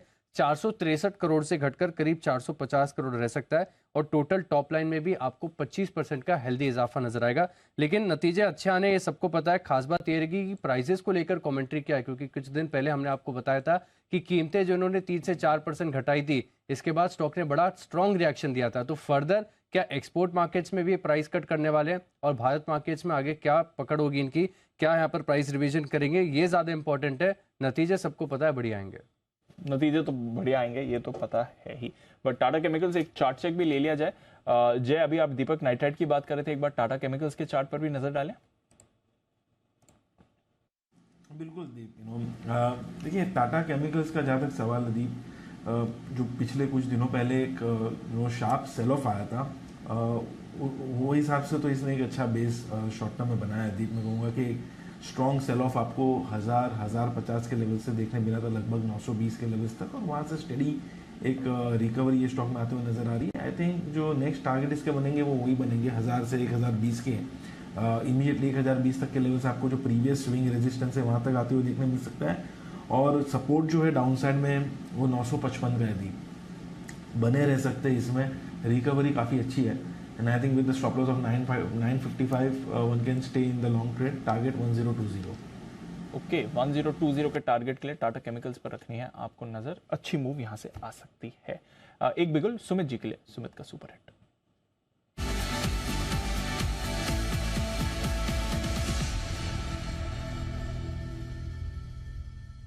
जी सुमित जी बताएं सर। दीपांशु, एक सेल कॉल रडार पे आया, स्टॉक का अभी भाव चल रहा है फ्यूचर्स के अंदर 785 रुपीज 10 पैसा। स्टॉक का नाम है भारतीय एयरटेल। भारतीय एयरटेल के अंदर सेलिंग प्रेशर है। भारतीय एयरटेल के अंदर कल भी दबाव देखने को मिला था, आज भी सुबह से मार्केट खुलने के बाद स्टॉक के अंदर दबाव देखने को मिल रहा है, और 2 दिनों के लो तो ब्रेक भी कर चुका है, और आज का कैंडल थोड़ा स्ट्रॉन्ग बन रहा है। उसको देखते हुए लगता है कि स्टॉक के अंदर यहां से 10 रुपए से लेकर 20 रुपए तक का फॉल भारतीय एयरटेल में देखने को मिल सकता है। भारतीय एयरटेल में यहाँ पे सीएमबी पे बिकवाली करे। भारतीय एयरटेल में जो ऊपर में रेजिस्टेंस है 795 का है, 795 का इसके अंदर स्टॉप लॉस लगाना है। नीचे में जो टारगेट देखने को मिल सकते हैं भारतीय एयरटेल में 775 का इसका पहला टारगेट बनेगा, 770 का इसका दूसरा टारगेट बनेगा। 2-3 दिन का व्यू लेके भारतीय एयरटेल में बिकवाली करे 795 के स्टॉप लॉस से 775 770 के टारगेट्स के लिए।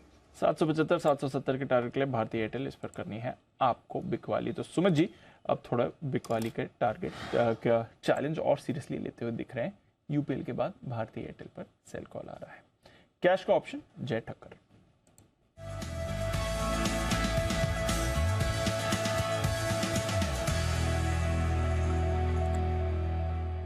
जय बताएं।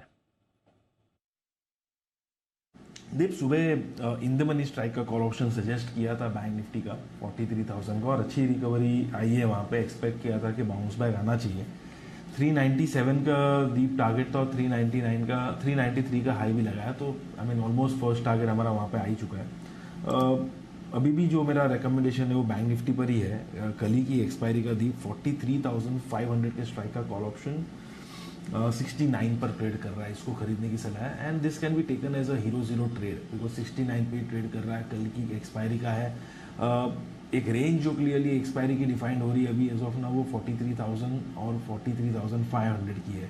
एंड जो हिसाब से मुझे ऐसा लग रहा है कि लोअर लेवल्स पर एक सपोर्ट है, उस लिहाज से मुझे ऐसा लग रहा है कि 43,500 निकाल सकता है बैंक निफ्टी, एंड उस लिहाज से ये हीरो जीरो ट्रेड सही रहेगा, keeping in mind the Fed meeting as well जो आज है। अपन इधर कॉल पुट बाय कर लेते दीप, या तो फिर एक डायरेक्शनल हीरो जीरो ट्रेड लेते। But looking at the recovery मुझे ऐसा लग रहा है कि 43,000 के लेवल्स पर एक अच्छा स्ट्रॉन्ग सपोर्ट है। उसी के नीचे हम एक रिवर्सल मानेंगे, उसके नीचे तो एक रिवर्सल आ सकता है। इतनी बड़ी तेजी जो हमें देखने मिली उसका, unless that happens I think 43,700 तक के लेवल्स भी आपको देखने मिल सकते हैं। सो रिस्क रिवॉर्ड अच्छा है, 69 पर आप खरीदें एंड स्टॉप लॉस तो जीरो ही होगा। टारगेट्स ऊपर में जो बनेंगे इसके वो लगभग 150 से 200 के बनेंगे। सो बिकॉज 43,700 तक का मूव आ सकता है। सो 150, 200 ये दो टारगेट्स के लिए आप बैंक निफ्टी का 43,500 के स्ट्राइक का कॉल ऑप्शन खरीद के चले। कल की एक्सपायरी का आपको ये ऑप्शन खरीदना है, 70 रुपए में आपको मिल रहा है 150 से 200 के टारगेट के लिए। हीरो जीरो भी ट्रेड से आप मानकर चल सकते हैं। जय की तरफ से बैंक निफ्टी पर है भरोसा। एक बार फिर से बैंक निफ्टी अटेम्प्ट कर रहा है पॉजिटिव टेरिटरी में आने की। 349 का हाई आज का बैंक निफ्टी ने बनाया है, बस उसे क्रॉस करने की कोशिश कर रहा है। ऑलमोस्ट उन्हीं लेवल्स पर वापस है 340, 341 पर। तो बैंक्स की तरफ से बढ़िया मूवमेंट बरकरार है, सिर्फ 10 पॉइंट दूर है पॉजिटिव टेरिटरी में आने से बैंक निफ्टी। और बैंक्स में लीडरशिप आज आपको कोटक बैंक से एक बार फिर से दिख रही है।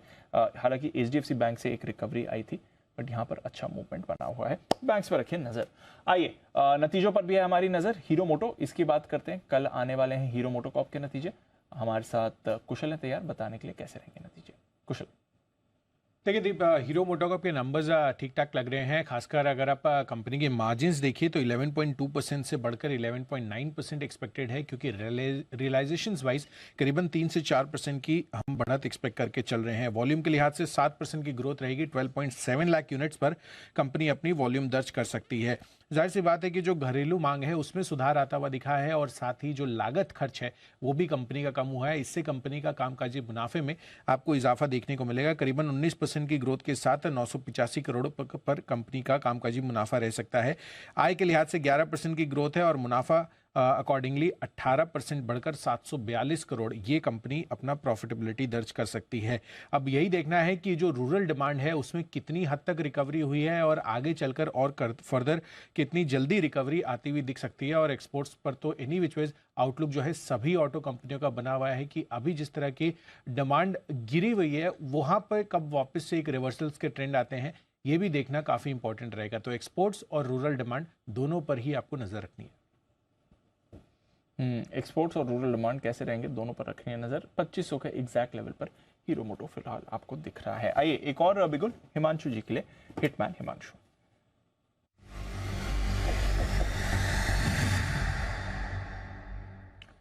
बताए हिमांशु जी। दीप, क्लियरली केमिकल्स में एक अच्छी मोमेंटम है, अच्छी खरीदारी देखने को मिल रही है। और इसमें हमने देखा था कि 3 दिन पहले पीआई इंडस्ट्रीज में एक शानदार ब्रेकआउट देखने को मिला था। मुझे लगता है कंसोलिडेशन के बाद इसमें वापस से एक मूव बनती हुई नजर आ रही है और इसको बीटीएसटी करके चलने की सलाह रहेगी। फ्यूचर्स में करंट लेवल्स हैं लगभग 3,438, 439 के, तो 3418 के स्टॉप लॉस के साथ पीआई इंडस्ट्रीज में बीटीएसटी करके चलने की सलाह है। 3,475 और 3,520, 3475, 3520 के टारगेट्स के लिए पीआई इंडस्ट्रीज के फ्यूचर्स में बीटीएसटी करके चलने की सलाह है। एक और केमिकल स्टॉक आपके रेडार पर है। दीपक नाइट्राइट की बात हुई, टाटा केमिकल से तो आज नतीजे आ रहे हैं और अब पीआई इंडस्ट्रीज पर भी आपको रखनी है नजर। तो ये स्पेस काफी बजिंग आपको होते हुए दिख रहा है। सेकंड हाफ में स्पेशली अच्छी एक्टिविटी आई है, बट ऑटोज पर भी है फोकस, टू व्हीलर्स स्पेशली। अभी कुशल से हमने हीरो मोटो की तो बात करी थी। कुशल बताइए टीवीएस मोटर्स क्या कर सकता है, रिलेटिवली कैसी रहेगी टीवीएस की परफॉर्मेंस? देखिए रिलेटिवली कंपनी की जो परफॉर्मेंस है वॉल्यूम फ्रंट पर तो थोड़ी सी कमज़ोर रह सकती है। इनफैक्ट करीबन 1.5% की ही ग्रोथ वॉल्यूम के लिहाज से हम एक्सपेक्ट करके चल रहे हैं, और इसी वजह से कंपनी की रेवेन्यू फ्रंट पर 18-18.5% की ग्रोथ एक्सपेक्टेड है। 6,550 करोड़ ये कंपनी अपना टॉप लाइन रिपोर्ट कर सकती है। पर आपको ये भी ध्यान रखना है कि कंपनी की रियलाइजेशन रिलेटिवली यहाँ पर आउट परफॉर्म करती हुई दिख रही है, और करीबन 16% की ग्रोथ कंपनी की प्राइस इंक्रीज में आता हुआ नजर आया है। इस वजह से कंपनी का कामकाजी मुनाफा भी 16% बढ़कर 645 करोड़ पर एक्सपेक्टेड है। पर कंपनी की मार्जिन हल्की सी ढीली रह सकती है, 30 बेसिस पॉइंट्स करीबन 10.1% से 9.8% पर, और मुनाफे के लिहाज से 24% की ग्रोथ एक्सपेक्टेड है। 340 करोड़ ये कंपनी का आंकड़ा रह सकता है। अब आप देखिए कि घरेलू टू व्हीलर कारोबार में तो सुधार है, लेकिन अभी भी टीवीएस मोटर्स के लिए भी एक्सपोर्ट्स का एक बड़ा कंसर्न है। पर साथ ही जो प्रीमियम स्कूटर्स हैं और जो नए लॉन्चेस हैं उस पर तो हमारा फोकस रहेगा, और उससे कंपनी की रियलाइजेशंस भी काफ़ी अच्छी हुई हैं।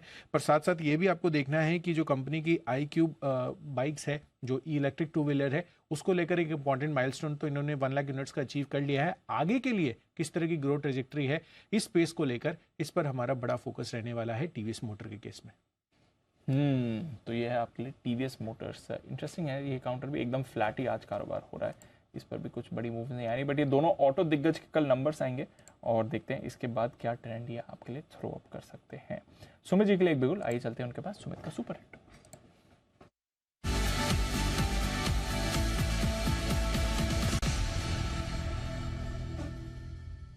बताएं सुमित जी।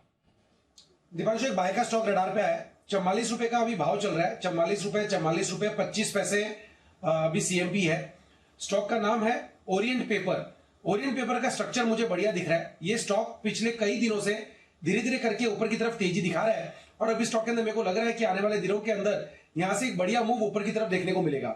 ओरिएंट पेपर का स्ट्रक्चर मजबूत है, लोअर लेवल से एक अच्छी तेजी है, पिछले 10 से 15 दिनों में तेजी का मूव देखने को मिल रहा है। अभी रिसेंट में फरवरी महीने में जो हाई लगे थे 45.50, 45.70, जैसे ये लेवल ऊपर में निकलेंगे तो 10% का मूव ओरिएंट पेपर में ऊपर की तरफ आने वाले एक हफ्ते में देखने को मिलेगा।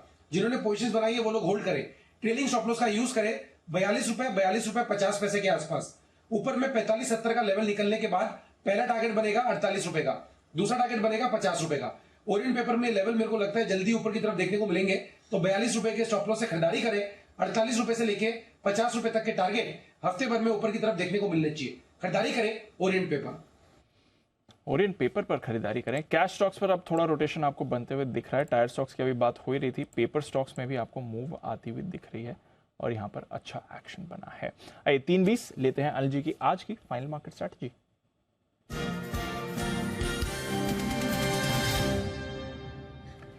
फेड पॉलिसी का इंतजार है सर, उससे पहले डाउ फ्यूचर्स वहीं पर हैं जहां 1 घंटे पहले थे, 30-35 पॉइंट ऊपर। नैस्डैक फ्यूचर्स 25 पॉइंट ऊपर हैं। यूरोप में आधे % की तेजी है, कच्चे तेल पर दबाव है, रुपया मजबूत है। हमारे बाजार भी ऑलमोस्ट फ्लैट बंद हो रहे हैं। क्या करके जा रहे हैं? इतना सब क्यों बताया आपने? इतना सब क्यों बताया आपने? थोड़ा बात करना, हम कुछ करना ही नहीं, कुछ नहीं करना है। कल आज के लिए नहीं। कल 17,900 18,000 आएगा तो भी लेना है और 18,200 पार करेगा तो भी लेना है। लेना है लेकिन कल, ठीक है, कल मूड माहौल देखेंगे आराम से, तब हड़बड़ी क्या है, जल्दी क्या है। तो आज के लिए आराम। लॉन्ग शॉर्ट जो भी है भाई, जिन लोगों की लॉन्ग पोजीशन है वो 18,000 या 17,900, आपको जो ठीक लगे उसका पुट ऑप्शन खरीद कर अपने आप को हेज कर सकते हैं। इनको शॉर्ट पोजीशन है 18,200 या 18,300। सी बेसिकली तो 100 पॉइंट की रेंज और बीचों बीच में जैसा हम कह भी रहे थे 18,100 के आसपास ही बंद होना चाहिए, दीप वहीं बंद हो रहा है। यही डेटा आपको 2:30 बजे बता रहे थे कि यहीं बंद होना चाहिए, तो एग्जैक्टली वही बंद हो रहा है। 18,000 के नीचे कल कमजोरी दिखेगी, 18,200 के ऊपर मजबूती दिखेगी। ये 200 पॉइंट की रेंज है, 100 पॉइंट से ज्यादा गैप से खुलना नहीं चाहिए, तो उतनी आप रिस्क मान के चले। उससे ज्यादा की रिस्क अगर आपको नहीं लेनी तो 200 पॉइंट दूर का आप ऑप्शन हेज करके चले। अगर आपको कि भाई बड़ी इवेंट है और उस हिसाब से अगर कुछ बड़ा गैप ऊपर या नीचे हो जाए, मुझे तो हेज करना है, तो 17,900 18,300 अगर करना है। बैंक निफ्टी 43,000 का पुट ऑप्शन रख सकते हैं आप, ठीक है। अगर 43,000 के नीचे बैंक निफ्टी को जाना होता तो आज से बढ़िया दिन मिलता नहीं था। Exactly correct. और इसलिए आज सुबह से हम कह रहे हैं 43,000 के नीचे से आपको मंदी गिननी है, करेक्ट। बिल्कुल हुआ ही नहीं, 18,000 के नीचे से मंदी गिननी वो भी नहीं हुआ, तो मंदी तो आई नहीं आज, आई नहीं, है ना। तो इसलिए आनी है तो कल आएगी, या तेजी होनी तो भी फिर कल हो जाएगी। ऊपर में 43,500 पार करके टिकेगा तो अच्छी और मजबूती बनेगी। तो उस हिसाब से आप शॉर्ट है तो 43,500 का कॉल ऑप्शन रखें।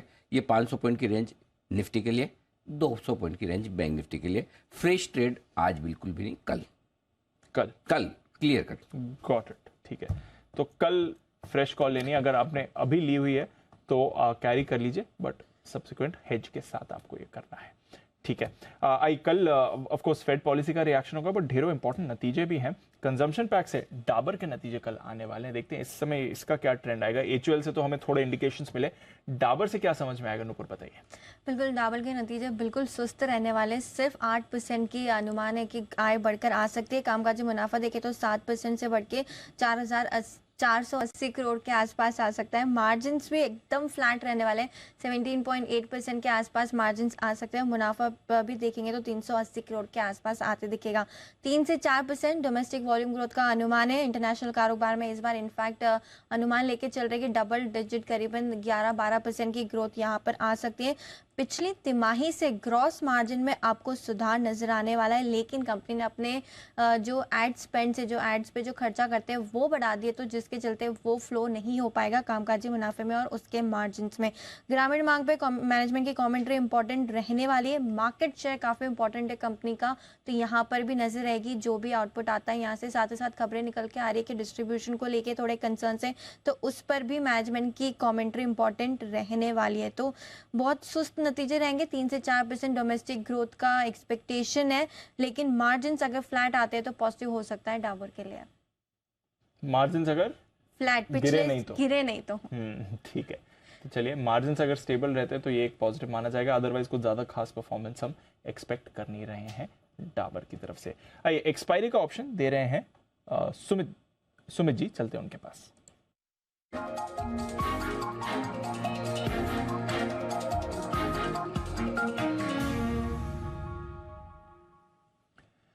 पता है सर, दिवांशु, निफ्टी ने आज एक अच्छा कंसोलिडेट किया है, एक 5-6 दिन की तेजी के बाद ये थोड़ा सा प्रॉफिट बुकिंग, थोड़ा सा कंसोलिडेशन अच्छा है।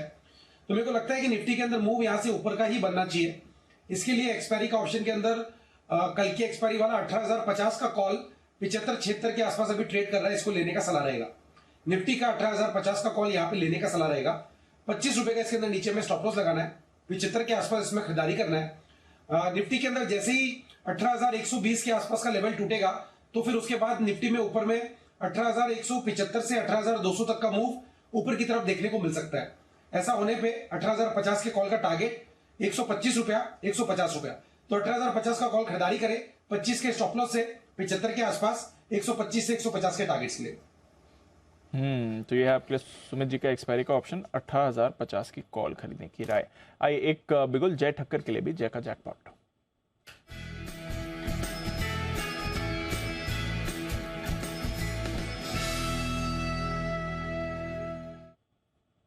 बताएं जय। दीप, ये जो रिकमेंडेशन है मैं ये वापस दे रहा हूँ, मतलब पहले दिया था और टारगेट हासिल हुआ है आज, और फिर से मुझे ऐसा लग रहा है कि इसमें फ्रेश रेकमेंड कर सकता हूँ, बिकॉज जस्ट ब्रेकआउट आया है एक inverse head and shoulders pattern से, वो है चंबल फर्टिलाइजर्स में। इसका फ्यूचर्स खरीदे 294.50 ट्रेड कर रहा है। इसके दीप जो टारगेट्स निकल कर आ रहे हैं दैट कम्स टू 310 का टारगेट बन रहा है पोजिशनली, एंड स्टॉप लॉस लगाना होगा 286 पर। सो लगभग 8.5 रुपये का डाउन साइड रिस्क है, ऊपर में लगभग 16 रुपये का एक अपसाइड पोटेंशियल है, तो 1:2 का रिस्क रिवॉर्ड बन रहा है। चंबल फर्टिलाइजर्स फ्यूचर्स खरीदने की सलाह है। चंबल फर्टिलाइजर का फ्यूचर्स खरीद कर जाइए, ये जय की तरफ से रेडार पर आ रहा है स्टॉक। हालांकि अभी यूपीएल पर हमने देखा कमजोरी वाली मूव आ रही थी, बट चंबल फर्टिलाइजर ये जय को पसंद आया। देखते हैं, तो शो की शुरुआत यूपीएल शॉर्ट के साथ, शो का समापन चंबल फर्टिलाइजर पर खरीदारी के साथ आप देख रहे हैं। इससे पहले कि बाजार बंद हो, एक बार यूनाइटेड ब्रूअरीज की भी बात कर लें। रिसेंटली ये स्टॉक भी काफी चर्चा में रहा है। नतीजे कैसे रह सकते हैं नुपुर यूनाइटेड ब्रूअरीज के? बिल्कुल, एक हिंट मिल गई थी जब हेनिकन के नतीजे आए थे, तो इंडिया में 4 से 5% की ग्रोथ उन्होंने रिपोर्ट की थी। ऐसा ही कुछ अनुमान है, आय करीबन 1780 करोड़ के आसपास आ सकती है। कामकाजी मुनाफा प्रेशर में रहने वाला, 26% का डाउनफॉल एक्सपेक्ट करके चल रहे हैं। मार्जिन करीबन 11% के रहेंगे और जो मुनाफा होगा वो भी 31% से इस बार गिर कर आ सकता है। लेकिन पॉजिटिव चीज़ इसमें ये थी कि बाजार वॉल्यूम ग्रोथ को फ्लैट लेके चल रहा था, लेकिन हेनिकन ने जब रिपोर्ट किए नंबर, तब वहाँ पे आया कि बियर के वॉल्यूम्स करीबन 4 से 5% बढ़कर आ सकते हैं। स्पेशली जो प्रीमियम पोर्टफोलियो है उसमें भी 14 से 15% की ग्रोथ का अनुमान है। तो ऑपरेशनल लेवल पे नंबर्स कमजोर हो सकते हैं, लेकिन पॉजिटिव सरप्राइज इस बार वॉल्यूम्स में आ सकता है। 4 से 5% की ग्रोथ अब लेकर बाजार चल रहा है। तो ये है आपके लिए यूनाइटेड ब्रूअरीज। देखते हैं कैसी यहाँ पर आपको परफॉर्मेंस आती हुई दिखती है। नंबर्स इसके इंटरेस्टिंग रहेंगे। आइए फिर शो के समापन की तरफ मूव करते हैं। बाजार भी बंद होने के लिए तैयार है। जो सुबह सुस्ती दिख रही थी, कारोबार आपको सुस्त रहा, एंड में थोड़ी रिकवरी के आसार रहे। एक दो बार लगा भी कि बैंक निफ्टी पॉजिटिव टेरिटरी में आ जाएगा, आया नहीं, बट ऑलमोस्ट उस लेवल पर आपको आते हुए दिखा। तो जो सुबह डर था एक कल 450 अंकों की डाउ की गिरावट के बाद, वो नेगेट होते हुए दिख रहा है। ज्यादा बड़ी गिरावट भी नहीं है, मामूली गिरावट के साथ ही 50 अंक नीचे निफ्टी और करीब 35-40 अंक नीचे बैंक निफ्टी बंद होने को तैयार हो रहे हैं। एचयूएल आज सबसे आगे था, 1.5% ऊपर। एशियन पेंट्स में अच्छी खरीदारी आई क्योंकि कच्चा तेल आज और कल के बीच में 6-7% गिर चुका है। टाटा मोटर्स काफी एक्टिव रहा, आईटीसी, तो इन सभी दिग्गजों ने बाजार को थोड़ा सहारा दिया है। डिवीज और अपोलो हॉस्पिटल में खरीदारी थी। एचडीएफसी बैंक और कोटक बैंक पॉजिटिव टेरिटरी में क्लोज हो रहे हैं। एचडीएफसी लिमिटेड भी कल नतीजों से पहले पॉजिटिव क्लोज हो रहा है। आईसीआईसीआई बैंक एकदम फ्लैट क्लोज होते हुए दिख रहा है। इन स्टॉक्स ने सहारा दिया, बट ऑफ कोर्स ब्रेथ खराब थी। 35 निफ्टी स्टॉक्स कमजोर थे। अदानी ग्रुप शेयर्स की भारी पिटाई हुई है। अदानी एंटरप्राइजेस टॉप लूजर था, 4.5% नीचे। अदानी टोटल के ऑडिटर ने रिजाइन किया है, बट वही ऑडिटर अदानी एंटरप्राइजेस का भी है और कल इसके नंबर्स भी आने वाले हैं। अदानी पोर्ट्स 2% नीचे था। ओएनजीसी में कमजोरी थी। यूपीएल गिरा है। Bharti Airtel, tech Mahindra, SBI life, axis bank, L and T, TCS, Bajaj finance, Bajaj auto, reliance industries, SBI, Wipro, Infosys, JSW steel, Tata steel और नतीजों से पहले टाइटन, यहां पर भी आपने कमजोरी देखी है। वायदा कारोबार की तरफ आइए, यहां पर आपने बड़ा एक्शन बनते हुए देखा। मनापुरम पर 12.5% का कट, ईडी ने इनके ऑफिसेस पर छापेमारी की है। अंबुजा सीमेंट, यहां पर भी नतीजे ठीक ठाक थे, बट आज सारे अदानी ग्रुप शेयर्स फिसले हैं, 3.25% नीचे। इंडस टावर्स में 3% का दबाव। आईसीआईसीआई प्रू में कमजोरी थी। PFC, UPL, metropolis, MCX, bank of Baroda जो गो फर्स्ट का एक्सपोजर है उसका डर था इस काउंटर पर इन पर्टिकुलर। इसके अलावा L and T tech, Vedanta, Tata communications, यहां पर भी आपने वीकनेस देखी। बीएचईएल आज का स्टार आउट परफॉर्मर था, 6.5% का बड़ा उछाल आया है। एमआरएफ दमदार नतीजे आए थे, मार्जिन एक्सपेंशन काफी सिग्निफिकेंट देखा है, उसकी वजह से स्टॉक में अच्छी तेजी थी। इंटरग्लोब, गो फर्स्ट के परेशानी का सबसे बड़ा फायदा इन्हें मिल सकता है। लगभग 4.5% ऊपर बंद हो रहा है। इंडियन होटल्स 3 दिनों से तेजी, 2.5% ऊपर आज भी। अपोलो टायर्स में अच्छा एक्शन था। चंबल फर्टिलाइजर, दीपक नाइट्राइट, टाटा केमिकल्स नतीजों से पहले, Pidilite, Bharat electronics, India mart, यहां पर भी 3-4 दिनों से अच्छा एक्शन है। Godrej consumer, Havells, delta, Whirlpool और तीनों ओएमसीज, एचपी, बीपी, आईओसी, यहां पर भी अच्छी खरीदारी दिखी है।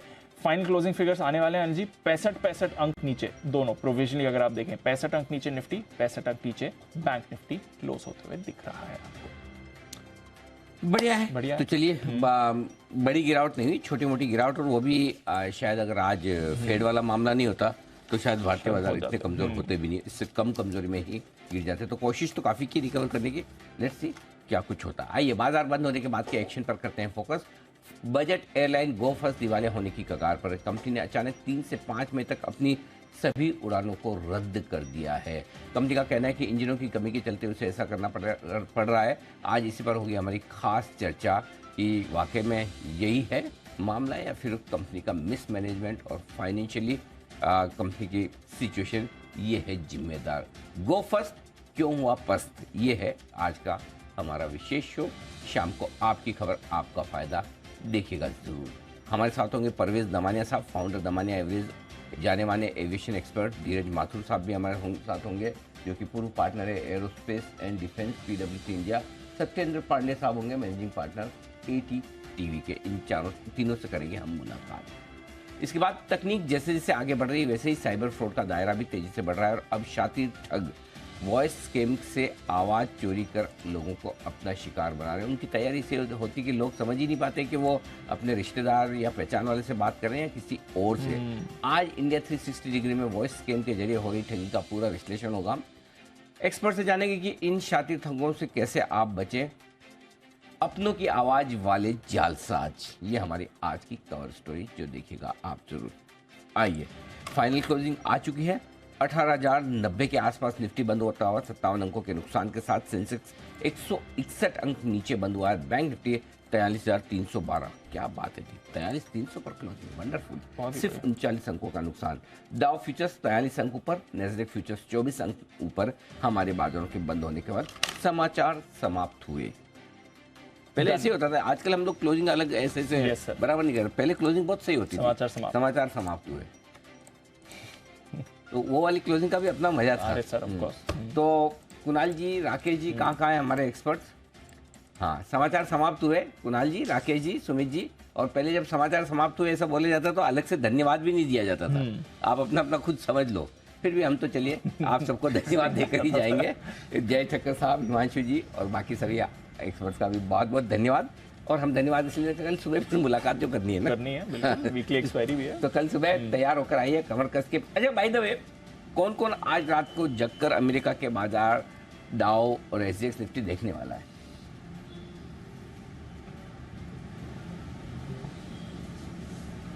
कुणाल जी। कुणाल जी कुछ और अनिल जी।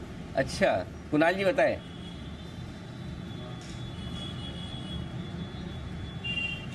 मैं अनिल जी देखूंगा, अनिल जी जगना ही पड़ेगा अनिल जी, वरना कोई ना कोई अनिल जी फोन करता ही रहेगा।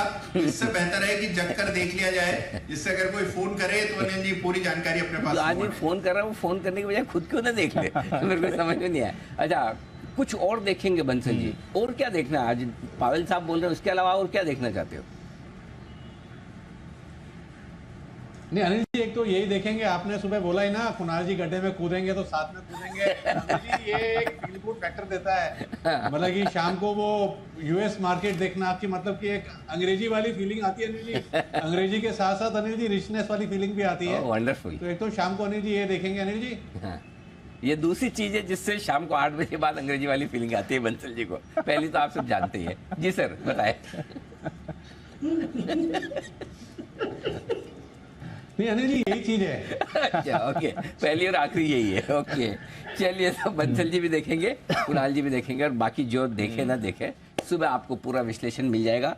7 बजे हमारे साथ बग्गा साहब भी होंगे, तो बग्गा साहब को कंपनी भी देंगे। हाँ, बग्गा साहब को बिल्कुल कंपनी मिलेगी, और सारा का सारा जो फेड की मीटिंग के बाद का विश्लेषण है कल आपके लिए सुबह हमारी टीम की तरफ से रहेगा तैयार। इसलिए आप आराम से चैन की नींद सोएं, जो होना है अपने कल सुबह 9:15 बजे ही होगा, उससे पहले कुछ नहीं होगा।